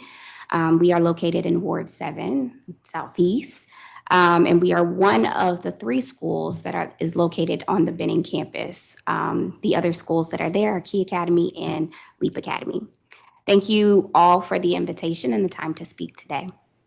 At Promise, getting students to school every day is one of the most important responsibilities because attendance is directly tied to learning, belonging, and long-term outcomes. Our plan to reduce chronic absenteeism has been a multi-year effort rooted in community, consistency, and partnership. When we returned from the pandemic, we knew that simply reopening our doors was not enough. Families have been physically and emotionally distanced from schools, and trust and belonging needed to be rebuilt. In those first years, we celebrated attendance and growth through joyful incentives and events. But more importantly, we focused on rebuilding a school community where children and families felt they truly belong. To achieve this, we focused our strategies in 3 key areas: strengthening school culture, expanding extracurricular opportunities, and deepening community partnerships. We introduced new elementary sport programs across our entire network and reinstated nearly 10 after-school clubs, ensuring students had access to joyful, enriching activities beyond the classroom.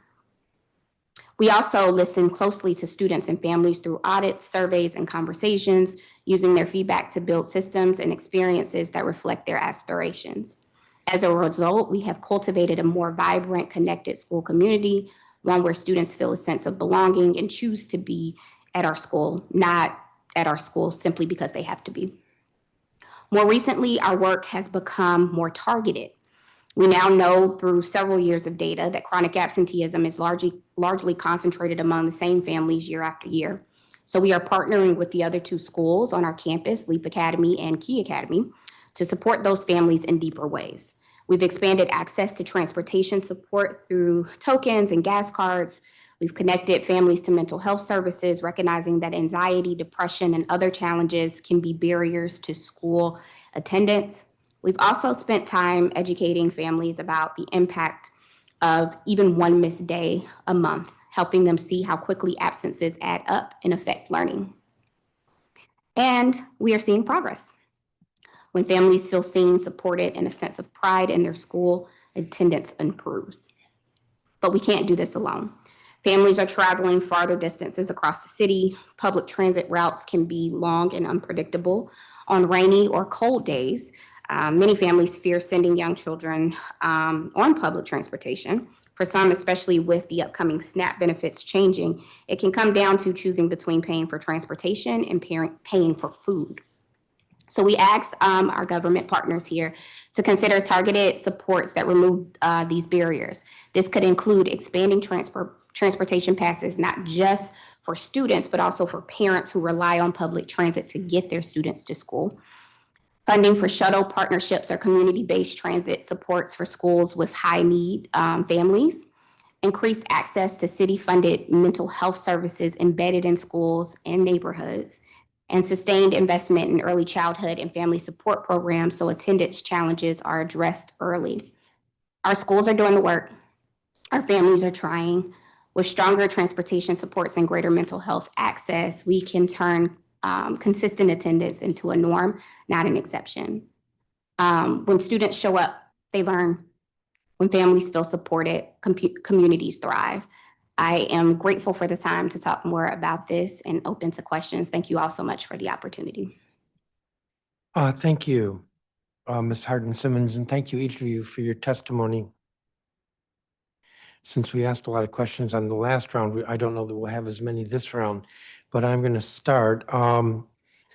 I think I want to start with this question, which is probably to Ms. Thomas Gerald, Dr. Thomas Gerald, and to Dr. Gassamia, and that is about testing. You heard me ask that question earlier. We hear a lot about over-testing. Which assessments are useful to you and your teachers, and which are less so? And what about the RCTs? Chairman Mendelson, we have a number of assessments that we utilize in order to gauge the performance of our students. When you're looking at it from a early literacy standpoint, we're using DIBELS as a measure that we use to gauge the students' foundational skills. We also use iReady, which is also another assessment for reading and math that we use across the board from our 2 children from K to 5. And RCTs, yes, is one of those assessments that we utilize. The assessments do provide us, and we garner information that is valuable for us to use throughout the course of the school year. RCTs are typically assessments that measure from a period of time so we just did an RCT. So RCT1 will measure what the students have learned within a particular point in time in the school year based on what teachers have taught. There are some instances when an RCT is administered that there may not be, based on the the plan of course of action as far as what the system has outlined for us to teach in that block of time. There may be standards that are not taught that teachers then have to embed. I think where we sometimes come into some issues, or I don't want to use the word issue necessarily, is when we have a number of assessments that are all bouncing up against each other at the same time. So when you finish one assessment, another assessment is coming up right behind it. So children are being assessed quite often in multiple assessments at a given time. For us, for my personal, I think we have garnered information that is beneficial for us to use across all of those assessments. It's just the amount of assessments that are given in a window of time. They're tested multiple times. And so that is a barrier, I think, in some cases for us. Ms. Casamia? Yeah, I would. Dr. Casamia? Yes, thank you. I would agree with Principal Thomas. The assessments that we do have in place in DCPS all serve their purpose. I think we could do a little bit better alignment of when those assessments are given so that some of them, when they do come up back to back, that's not happening, which I believe can be achieved through just some better planning.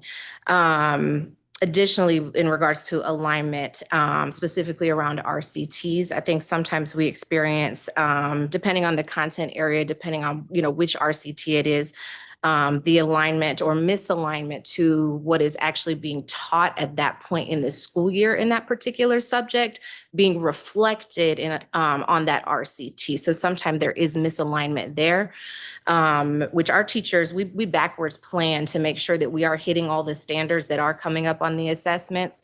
But again, going back to that like instructional coaching, like our more novice teachers knowing how to do that, comes through the instructional coaching. So we are able to plan for those, but I do think there could be some better alignment as far as timing when those assessments fall, ensuring that they're not back to back in some instances, and then ensuring that they're aligned to what's actually being covered at that point in the year in that particular content area so that we're actually truly assessing what is being taught. The other assessment that we found value in was the ANET assessment from Achievement Network that the district has previously purchased for us in the past, but did not purchase this year. Schools had the option to purchase the Achievement Network or ANET assessment out of their own school budget.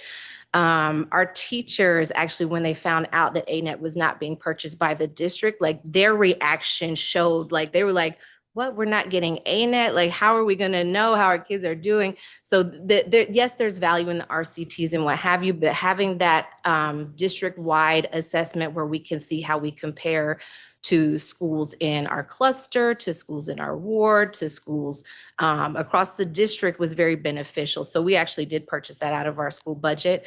But the reactions from the teachers when they found out that we were not getting ANET, like that was something they definitely wanted and saw value in. Thank you for that. Yes. Sorry. I just wanted to co-sign what you ladies have shared, specifically around ANET. I think when you think about the rigor that goes into the CAPE assessment, especially when it comes to comprehension and students not being able just to produce a fact, but also be able to grow an idea or show their inferential skills, ANET does. So like if the question is which assessments are really properly preparing or the most beneficial, I would say that is an assessment that, at least for upper school for us, which is 3rd and 4th grade, properly like prepares students for a rigorous assessment like that. I think about assessments kind of from the bands, right? So when I'm thinking about kinder, 1st and 2nd, I'm thinking about dibbles. I'm thinking about more foundational skills, like do you know your sounds? Do you have your, phonemic awareness? Those types of things where like, can I decode, right? Because when you get to 3rd and 4th grade, it is very much, can I decode and understand really what is the text is saying? When you think about text like, or tests, like ANET, what is interesting about it is they're asking the question in a very sophisticated way that requires the student not just to be able to answer the surface level response, but go a little deeper and lean on inferential skills or lean on theme and all of the different concepts that they learn in their curricula. So I think that like that would be an assessment that like my teachers would feel the same way. They would be like, where is ANAT? Because you get such rich data just from students being forced to write and respond and do a little bit more than just say, hey, the answer is 95, right? So. Thank you. Dr. Gassamia, what supports are you given to improve your own coaching practice? You do coaching? So I am the assistant principal. I work with the instructional coaching team. So I lead our instructional leadership team in the coaching work. So I actually am the one who does the coaching on coaching for the teachers, which basically means I am coaching the instructional coaches in their practices. Our instructional coaching team also receives professional development from DCPS periodically, which is an opportunity for them to norm with other coaches around the district and within our clusters. But they also receive that layer of coaching from me. And going back to what Jessica Greer was saying earlier, some of my best professional development I have received through DCPS, through the Georgetown Leadership Innovation Program, through relay training as well, and through the opportunity to participate as a resident principal in a principal residency 2 years ago. So I've taken what I have gained through DCPS professional learning and leadership development so that I'm able to coach our coaches at the school level as they're doing their daily coaching. Through what I have learned through DCPS, they also get that layered coaching through the district PDs. But one thing that I think has really impacted us at the instructional coaching level is that every week I have a one-on-one check-in with each one of my coaches. We meet weekly as an instructional leadership team to look at data and go over different coaching practices and principles so that they are well equipped to be effective coaches and be able to move the work and move the academic data, move the needle in those areas. And then we also do co-observations and shared observations where we're actually going into the classrooms together, side by side. What did you see? What did you notice? What did you observe in the teacher practices? What did you observe in what the students were producing? Did we see any misconceptions showing up? So that I'm able to help sharpen their instructional lenses so they can give the best feedback after observations as well. So all that sounds good. But part of my question was, well, maybe I didn't phrase it quite this way. Are there additional supports that you could use as a coach, or additional resources that the coaches could use? We would never turn down a resource, never turn down any additional support. I mean, we always welcome additional resources and supports. I think within the resources and supports that we already receive, we have what we need to do the work that we need to do. I think the professional learning is the biggest piece. And when I say professional learning, not just sitting in a room to sit and get things, but actually doing some job embedded work, going into the classrooms, being able to collaborate across clusters to ensure that, we're seeing the same things, we're looking at the same things. We're able to identify those trending misunderstandings, during live instruction in real time. So we would never turn down additional resources or support. Of course, we would always welcome that. But we do have what we need to be able to do the work that we need to do, and it's showing up in the results, especially at Moton. Thank you. I just want to note, Ms. White, you, I think, commented that your school, Center City Congress Heights, is the second highest performing 8th grade class for math. For math, yes. And my note says here, second to basis and ahead of deal. Mhm. Which is good. And I could ask a question, but I'm actually out of time, and I'm not sure I like the question I have here to ask you anyway, so I'm not going to. Councilmember Fruman, do you have any questions? Thank you very much, and I give you time to think about whether you want to ask whatever question it is. I'm going to start with Patterson. Thank you very much. Thank you to all of you for the work that you do. Again, really very, very much appreciate it. I have long felt that this is pretty uniformly an East of the River panel, and so we have a very heavy obligation to do everything we possibly can for the children who you serve. And you all are doing a great job in that space. But help me understand a couple of things. One, I have for years focused on mid-year mobility.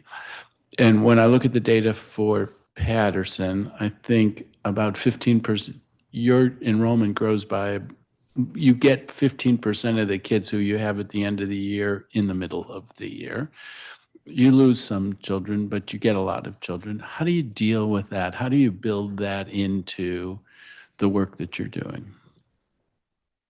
So your question is around the transition of the number of students that are leaving us and then having to come back. Am I correct? I want to make sure. These are the kids who come to you in the middle of the school year. There's certain kids who leave, and in a sense, they become a challenge to the school that they go Yes. to.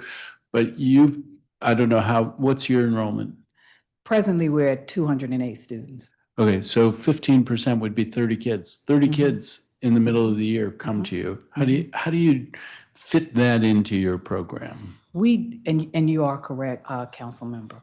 We do have a very transient population at Patterson.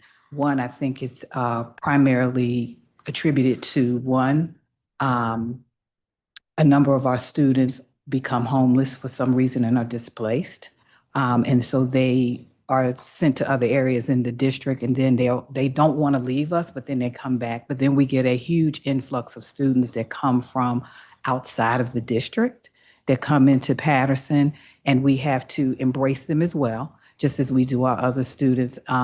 We welcome the families. One of the things that we are finding is that a lot of our students, in my enrollment, you're correct, has really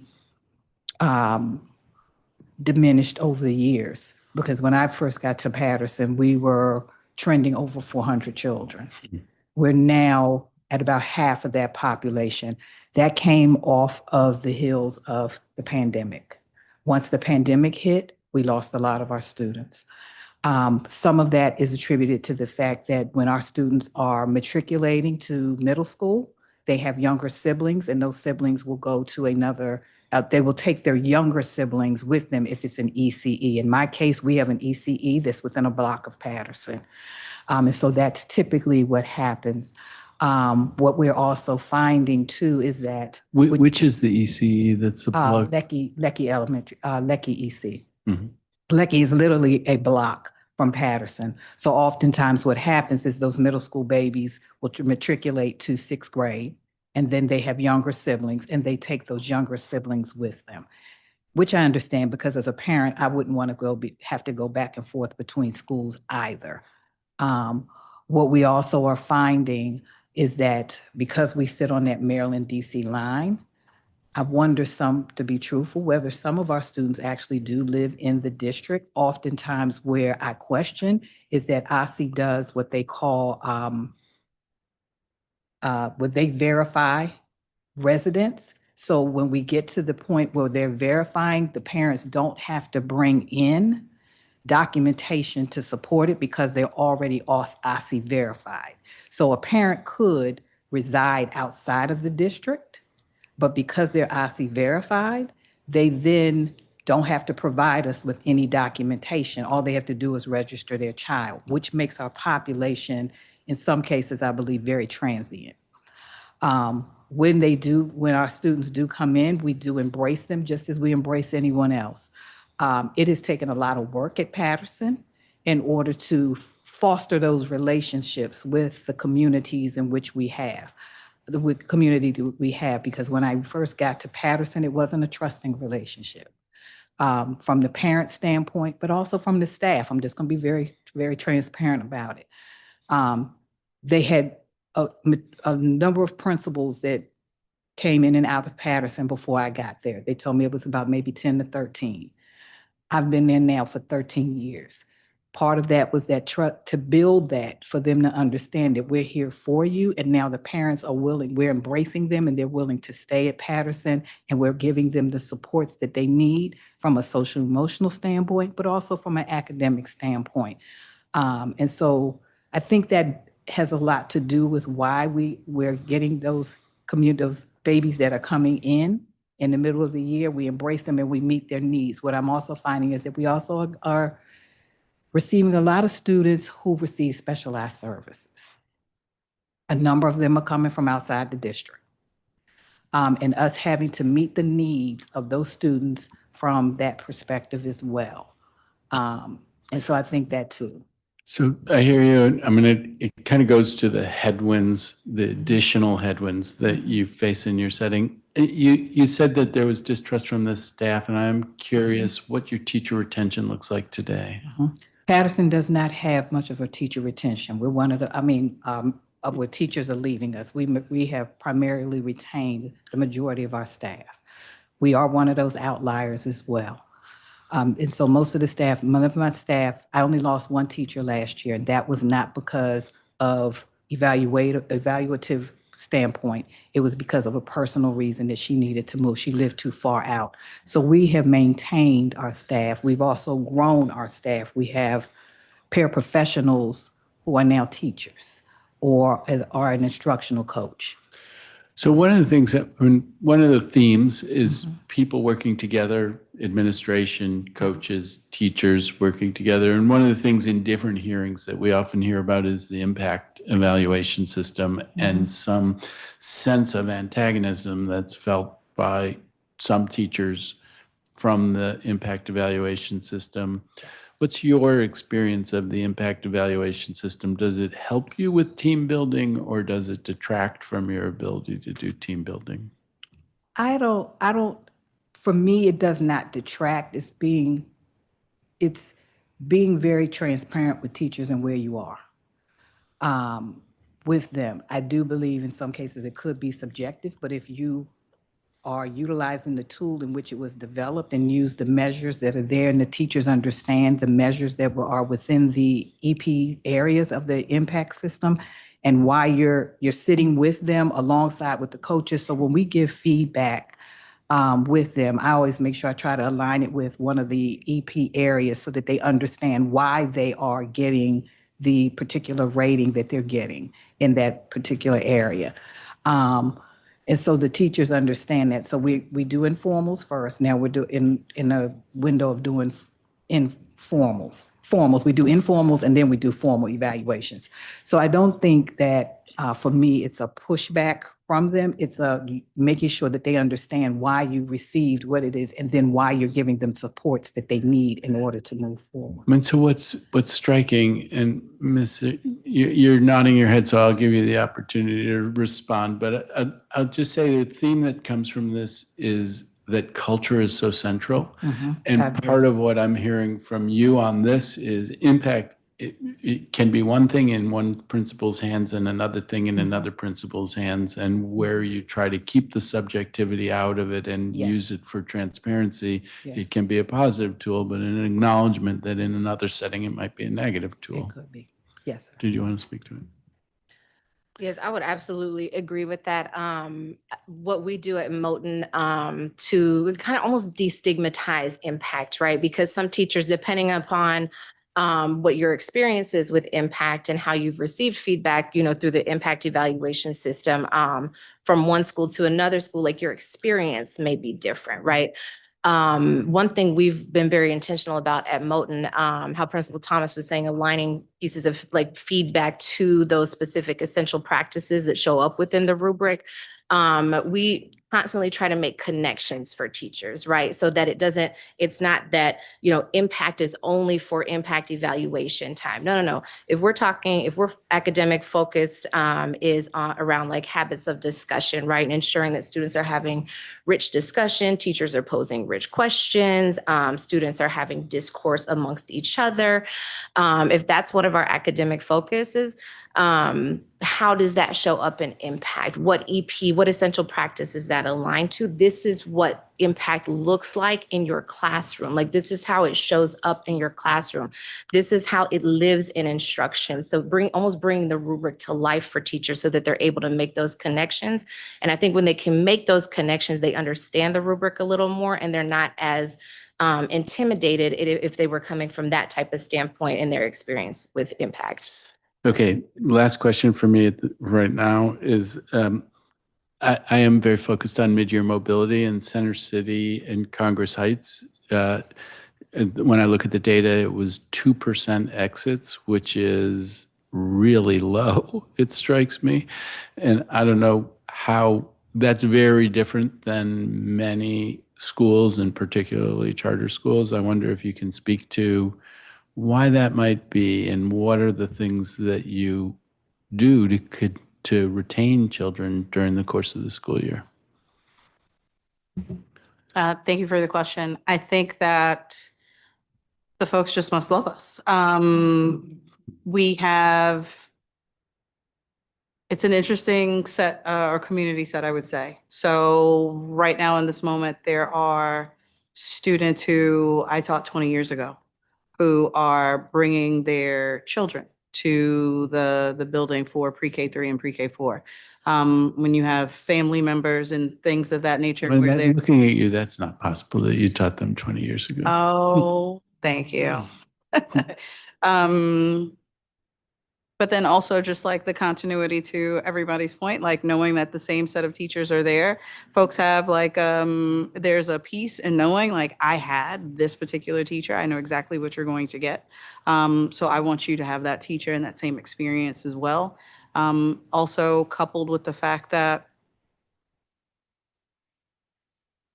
word of mouth for a lot of families, I would say, has served us well over the time, especially around safety, because they know how we've operated as a safe passage school. And for our particular area, that is very prominent, very huge. So being able to see and offer that, that is one way, one large reason why a lot of families say, but they also see a lot of growth and evolution with their students over time. They understand the help and the understanding. They know that we're there to essentially like do this walk with them, and to see like what we do with our students and what we try to do with our students when they're leaving us for matriculation, how we work to place them in somewhere that's going to be equally safe and guarantee them for not only their next 4, but the next 4 or more afterwards. That word of mouth has served us well in our community, so that a lot of parents are making the referrals, but then, we have some folks that might receive different housing orders during the course of the school year. Some make the sacrifice of, we have to move across town, but this is not a community that we want to lose touch with. So they bite that apple and brave. I don't want to say shenanigans, but I'm going to use it anyway. Forgive me for a lot of what they go through with our public transportation system to get to school on time and everything else. So it is a work, but because they see the work from us and within us, they do what they have to do to stay around. All right, thank you very much, Chairman Mendelson. Thank you. I have just a couple of questions. Dr. Thomas Gerald, you in your statement had this comment: we developed a comprehensive climate plan with clear routines and school-wide goals. Can you say more about this comprehensive climate plan? Yes, Chairman Mendelson. We first began this work under the guidance with a partnership with Turnaround for Schools. That morphed into a whole initiative under, at the time, Kaya Henderson's guidance, where schools were required to complete a school-wide school climate plan. DCPS has a district-wide initiative where we were to focus on 5 powers of practices, as my colleague from Moton mentioned. One of those areas is focused on putting systems and structures in place that will help to foster a structured environment for students in order to make it conducive for learning. And so that focus has been on what, as a team or as a collaborative staff member, collaboratively as we as staff have come together to develop what do those structures look like inside of the classroom, outside of the classroom. What do those structures look like when students are arriving to school? So it's very systematic as to what our expectations are school-wide. how our students move throughout the day, what's expected for them when they come to school, how we greet them in the morning to how they're being dismissed from school, how they move through the hallways in the afternoon, how they move into the cafeteria, restrooms, and so that whole school-wide plan focuses on how we ensure that we're saying the same thing, doing the same thing to ensure that the learning environment is conducive for our babies throughout the day. It's communicated where we acknowledge them for the behaviors. We use what we call Class Dojo as a system of how we acknowledge our students. We also, for us, we also do building-wide initiatives where we acknowledge them on the morning announcements. Our school climate also encompasses what we call Wellness Wednesdays. We do a whole piece on Wednesday where the entire school is online, and we engage them in a way in which we foster that community within the building with our students by doing our coaches are online and facilitating that along with the teacher. And they do an activity where the students are tasked with an activity, then they can actually share out with the school, the whole school community online. So we've put a lot of time in developing what that school climate looks like in order to make them feel like they're needed and they're wanted. But we also have, and my colleague mentioned, I think earlier under panel 2, we also have our panorama surveys that we utilize to gauge how students feel. Are they feeling as if they're welcomed in the building? And then based off of the analysis of that data, then we take that and then make a determination about where areas that we need to focus on. And so we just recently finished the panorama surveys with our students about, I think, a week ago, if I'm not mistaken. But then to analyze that and say, okay, this is where we feel that we need to focus our efforts in order to ensure that our students feel welcomed within the building. And so that is a lot of the work that we've done around that school climate initiative work piece. So I'm not going to ask you for a copy, but is this something that you've actually written down, that it's a plan that? Yes, sir. We have what one is our power of practices that we have to develop, which is something that all schools across the district were responsible for doing because it is a school district-wide initiative. Yeah. So each school had to develop the 5 powers of practice. As a part of Patterson's 5 powers of practice, we have also developed what we call our Patterson playbooks. And so the playbooks, there's individual playbooks for each one of the areas in which we want to focus on with the school climate. So one of those areas is on what does morning arrival and dismissal look like? What does transitions in the building look like? What does it look like within the classroom? So very structured in developing those the playbooks that are part of the power of practices. Thank you. I have one other question for all of you.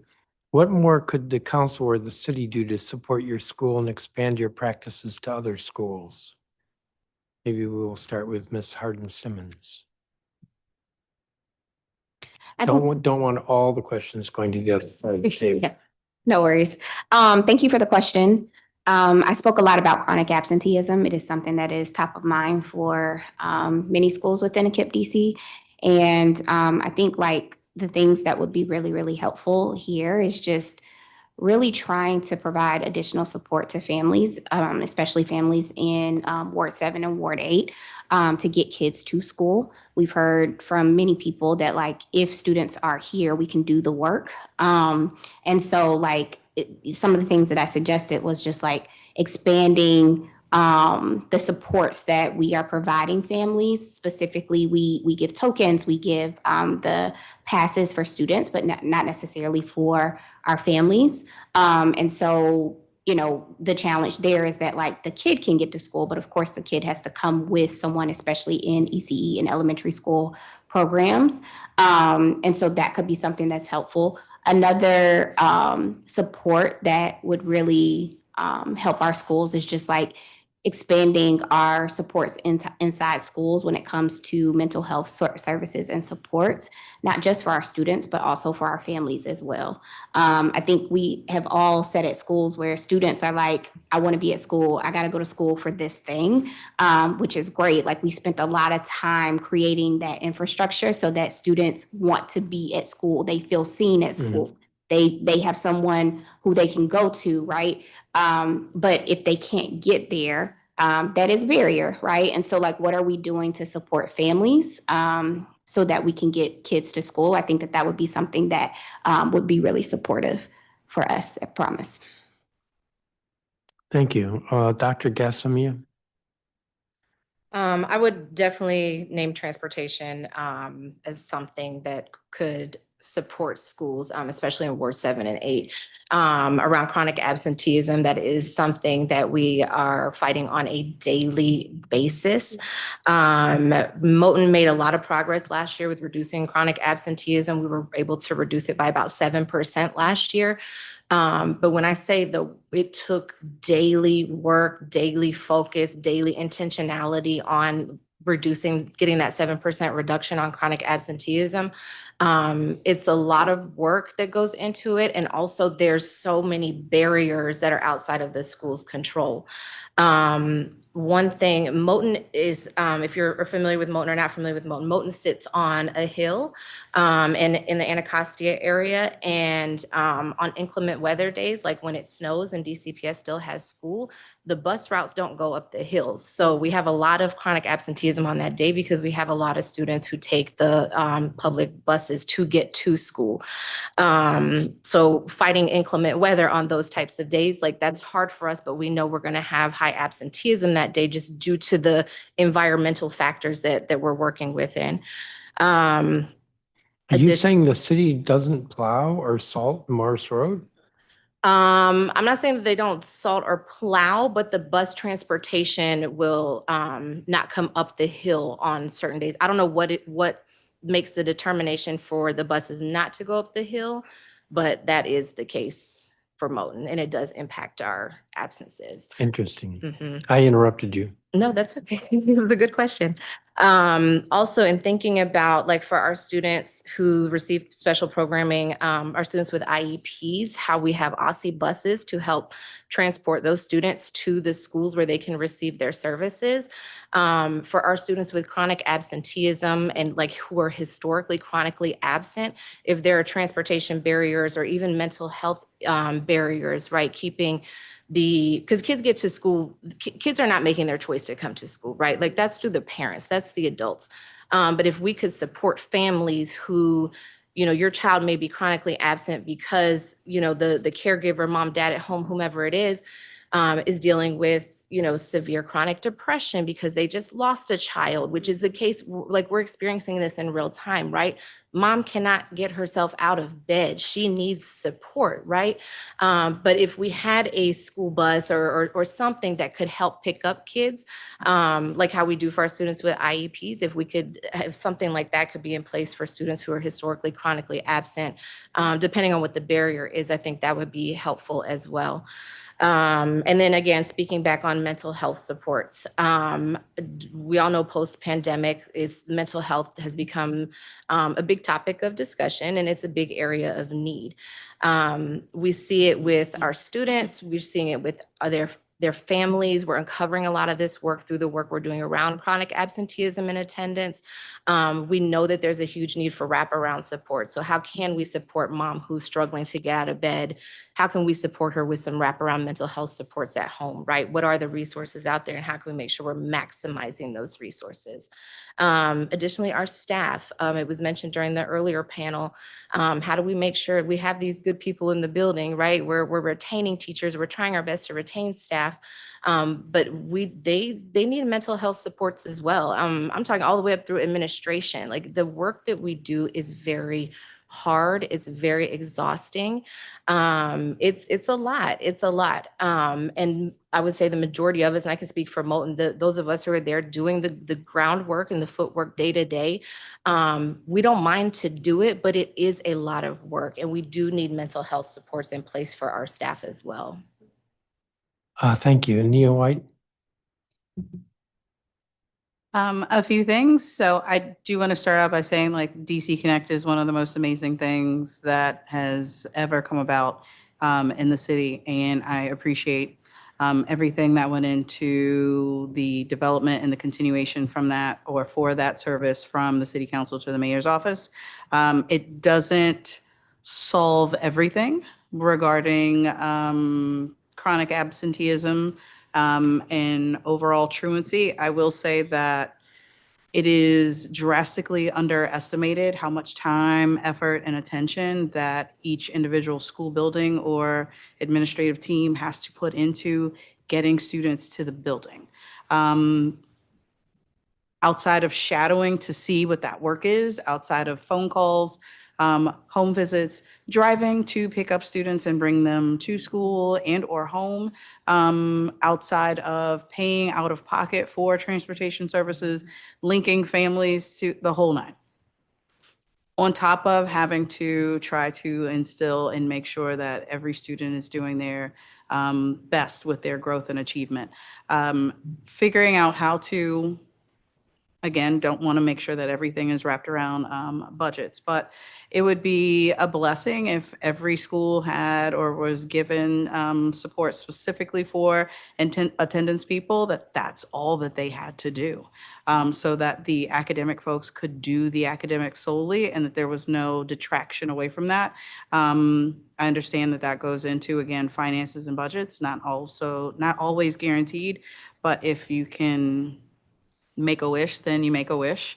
I would also echo some of the, especially to further define my definition of shenanigans with regards to WMATA. I understand the transformation and the evolutions that have come about and the new routes.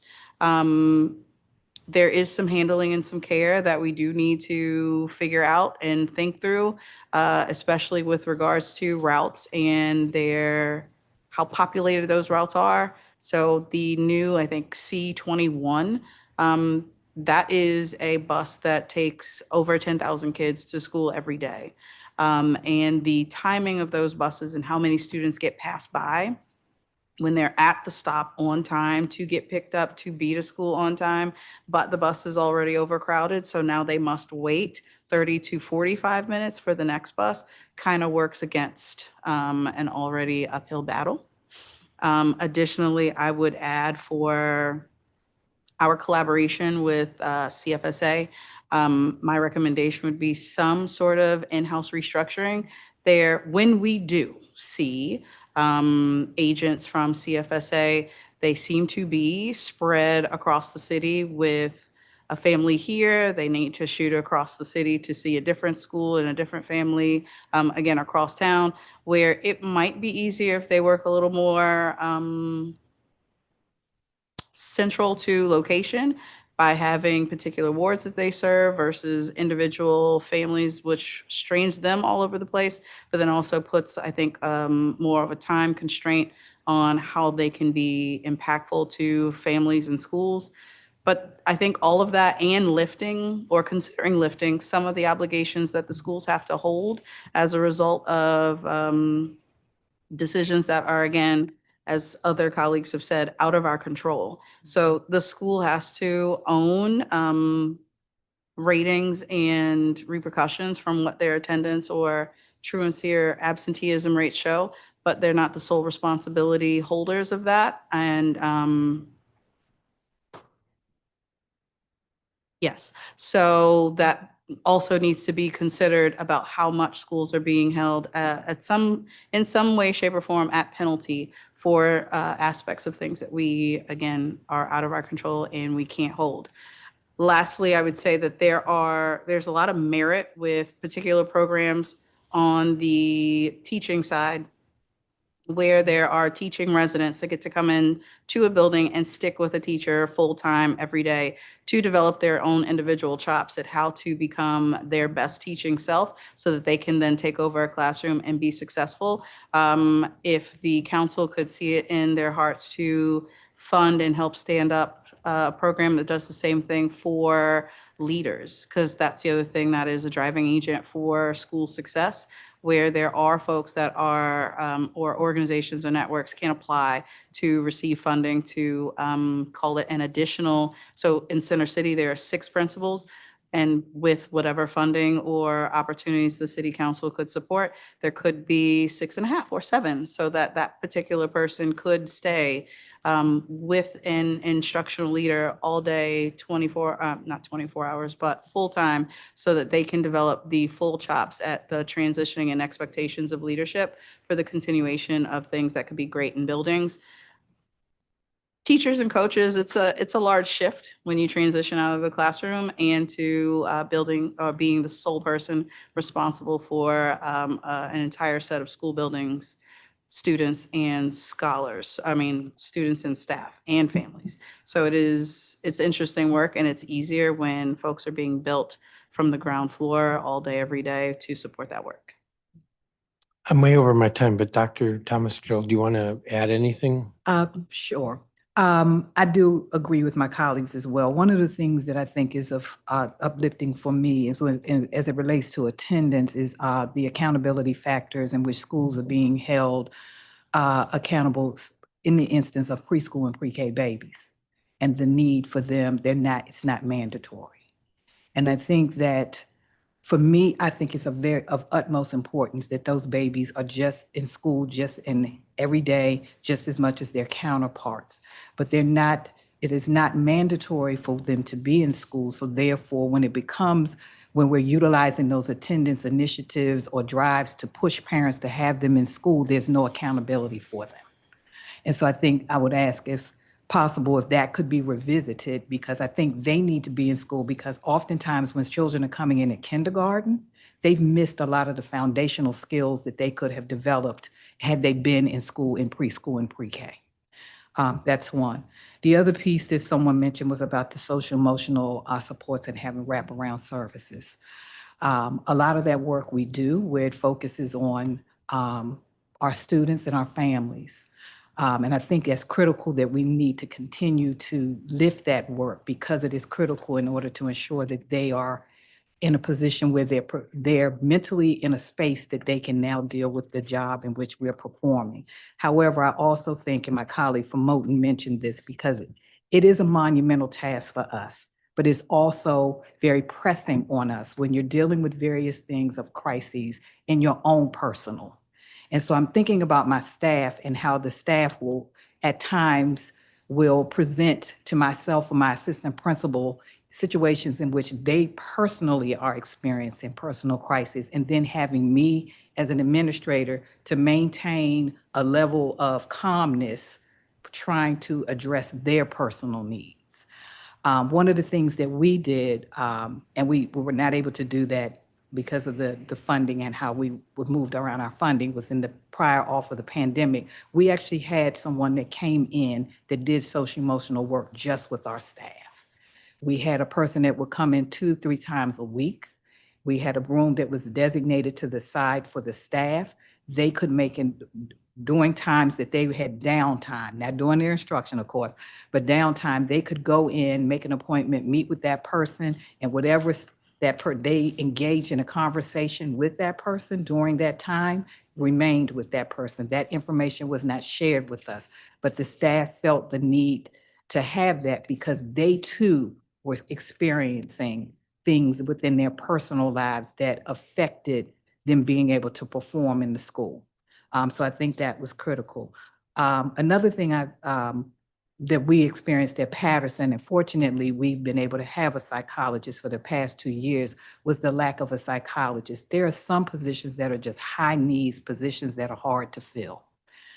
Those being psychologists, social workers, some of them are our SPED teachers. So looking at how we go about trying to ensure that we are targeting individuals to fill those hard need positions, because we're being put in a position where there's certain mandates, or we're being required to make sure we're in compliance with, say, IEPs, for instance, and we don't have the personnel in place to do the work. And so we really need to make sure we're looking at how do we go about attracting those individuals in order to have them in our schools and support our schools in a way which would be effective. And I think the other thing when it comes down to attendance is, I know years back we used to have truancy officers that would help us to track getting students in school that were not in school for extended periods of time. Getting that support to have them help us to get parents to understand they have to have their child in school, because in our case, we do have a dedicated attendance person who does the work alongside myself, my assistant principal, and a committee and partnerships that we have.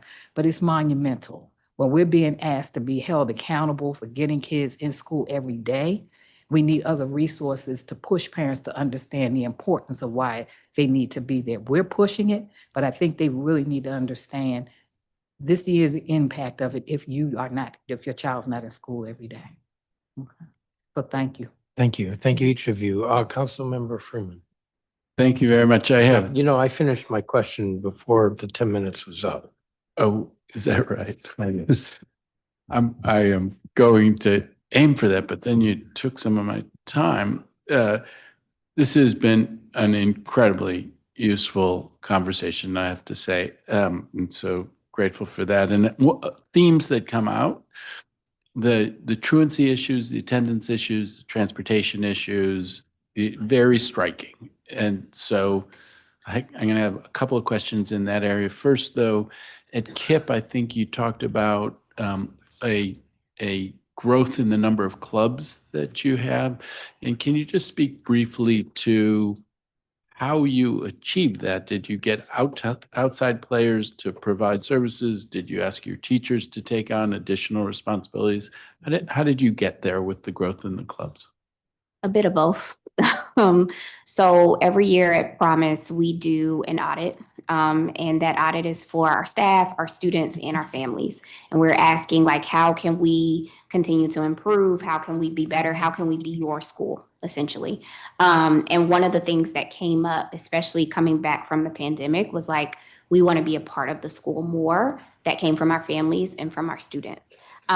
We love athletics. We love the cooking club. We love the choir. Anything that gets us closer to like a sense of belonging that came from that interaction. And so it was like a series of focus groups, but also surveys. And we do that every year. And so we make shifts based off of that data. And so we knew we needed to create this, but we didn't necessarily have the funding or all of the things. And so we partnered with families. We sent flyers out to families around like, hey, who wants to do chess club? Who wants to do, and so we got a lot of community engagement there because we had actually families coming in to do some of this programming. Some of our staff is also like really, really passionate about certain things like cheer, dance. And so they would take on some programs after school. But then like elementary school sports typically just does not exist. And I refuse to be the person that says that like it does not have to exist. We can do whatever we need to do. And so we actually had to create like a cross network kind of like calling for just to be able to engage in sports. So like basketball, we started with soccer, and then that went to basketball and now in cheer. And so we're slowly just trying to connect members of the community, but also folks who are like, this is my passion, I want to do it no matter what. And build like an elementary school sports system. So it took a lot of leaning on all of our stakeholders, not just the resources that we have in school, but like reaching out to the community, reaching out to our staff. But all of that information came from just talking to our folks and seeing what they were interested in.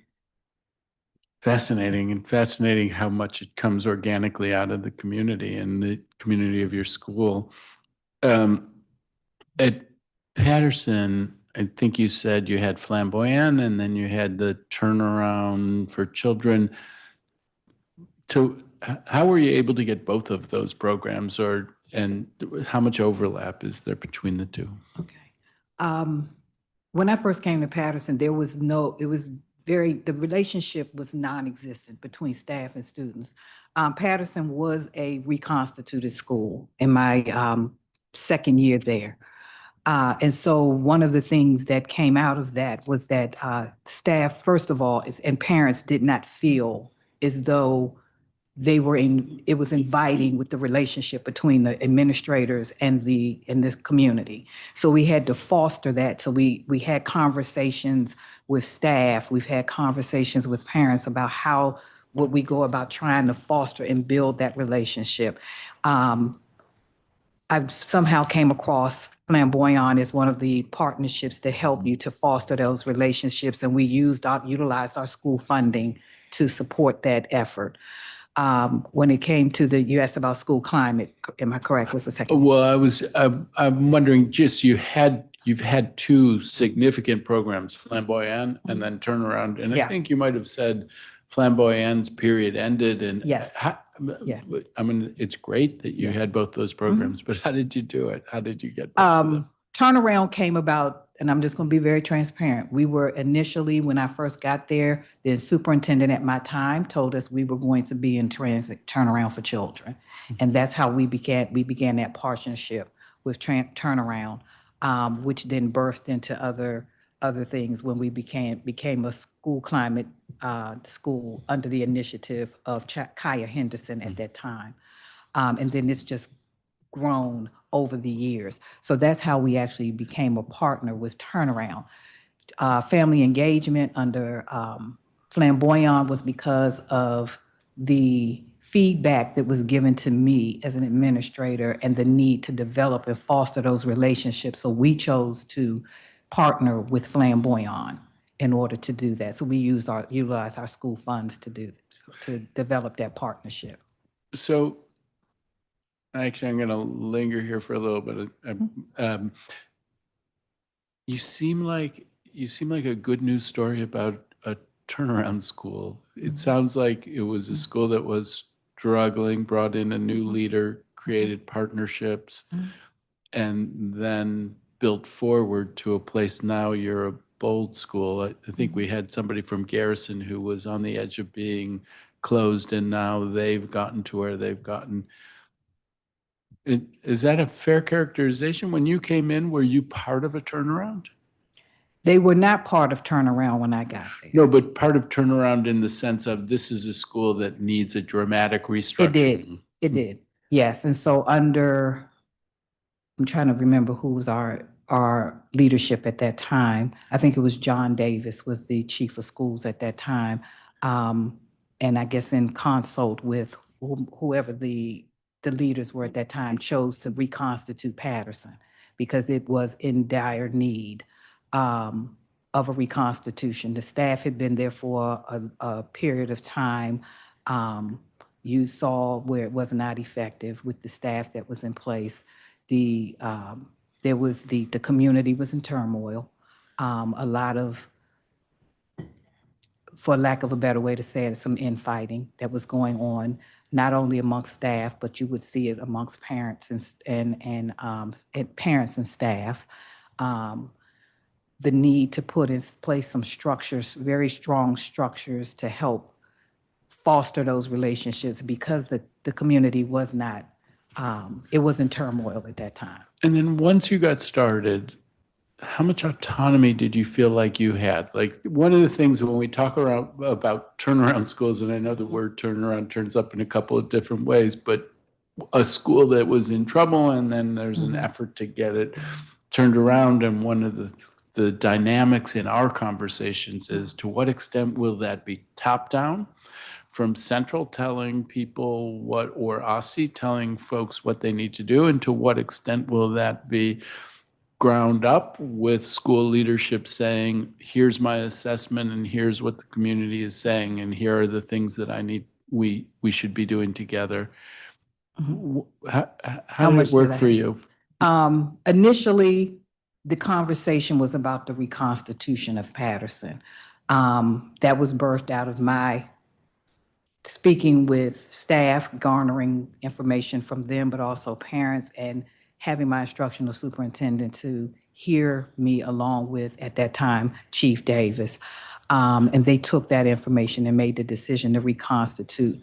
once that took place, there were certain things that were just non-negotiables that had to be put in place. One being turnaround, as I mentioned to you, because there was a need to build that school climate and culture. So I didn't have that autonomy that you're asking for in that case. Because the data at Patterson was very low performing at the time. We also, it was not a non-negotiable. This was the instructional programming that you were using. As time went on and we saw that we were moving and making some gains, I was able then to say to my instructional superintendents, this is why I think we need to move in another direction, or maybe use this programming. But initially, there wasn't a lot of autonomy. It was a mandated, this is what you're going to do and help in order to move the school. All right, super interesting. I have infinite questions, but I'm going to be considerate to the chairman and you and stop. I will say the idea of somebody just listening to you for a little while, somebody telling you what to do for long doesn't strike me as realistic. It seems like you're going to assert yourself, and sounds like that's what happened over time. I will say, so grateful that there are people like you and people like the folks on the first panel. I know, because it's been tested, I could never do what you do. And so that you really grateful to the work that you do. Also, I'll close out, Chairman Mendelson, really grateful. I do think we've had 8 really engaged, smart people talk about a whole plethora of issues that we're thinking about all the time. Super helpful hearing. Thank you for doing this. You're too kind to everybody, or you're kinder than I am to everybody. Thank you, council member. And as I said before, this is a setup for the hearing we'll have on Friday on academic performance, where we will hear from the senior officials in the government with regard to progress we're making and what the CAPE results were. So I have no more questions for you all. Thank you very much for your being here, your patience since you're the second panel, and I think you were here since the beginning. And also thank you for your good work. So you all are excused, and I'm going to close out this hearing. This has been a hearing on standout schools in the District of Columbia. I don't think I said this at the beginning, but the record will be open for 2 weeks. That is, the record will close at, it says here, 12 p.m., not 5 p.m., 12 p.m. on Wednesday, November 19th. That is, if anybody wants to submit anything more to be included in the record that we have to file for the hearing, do so by noon on Wednesday, November 19th. Again, thank you to everybody. The time is 1:50 p.m. and this hearing is adjourned.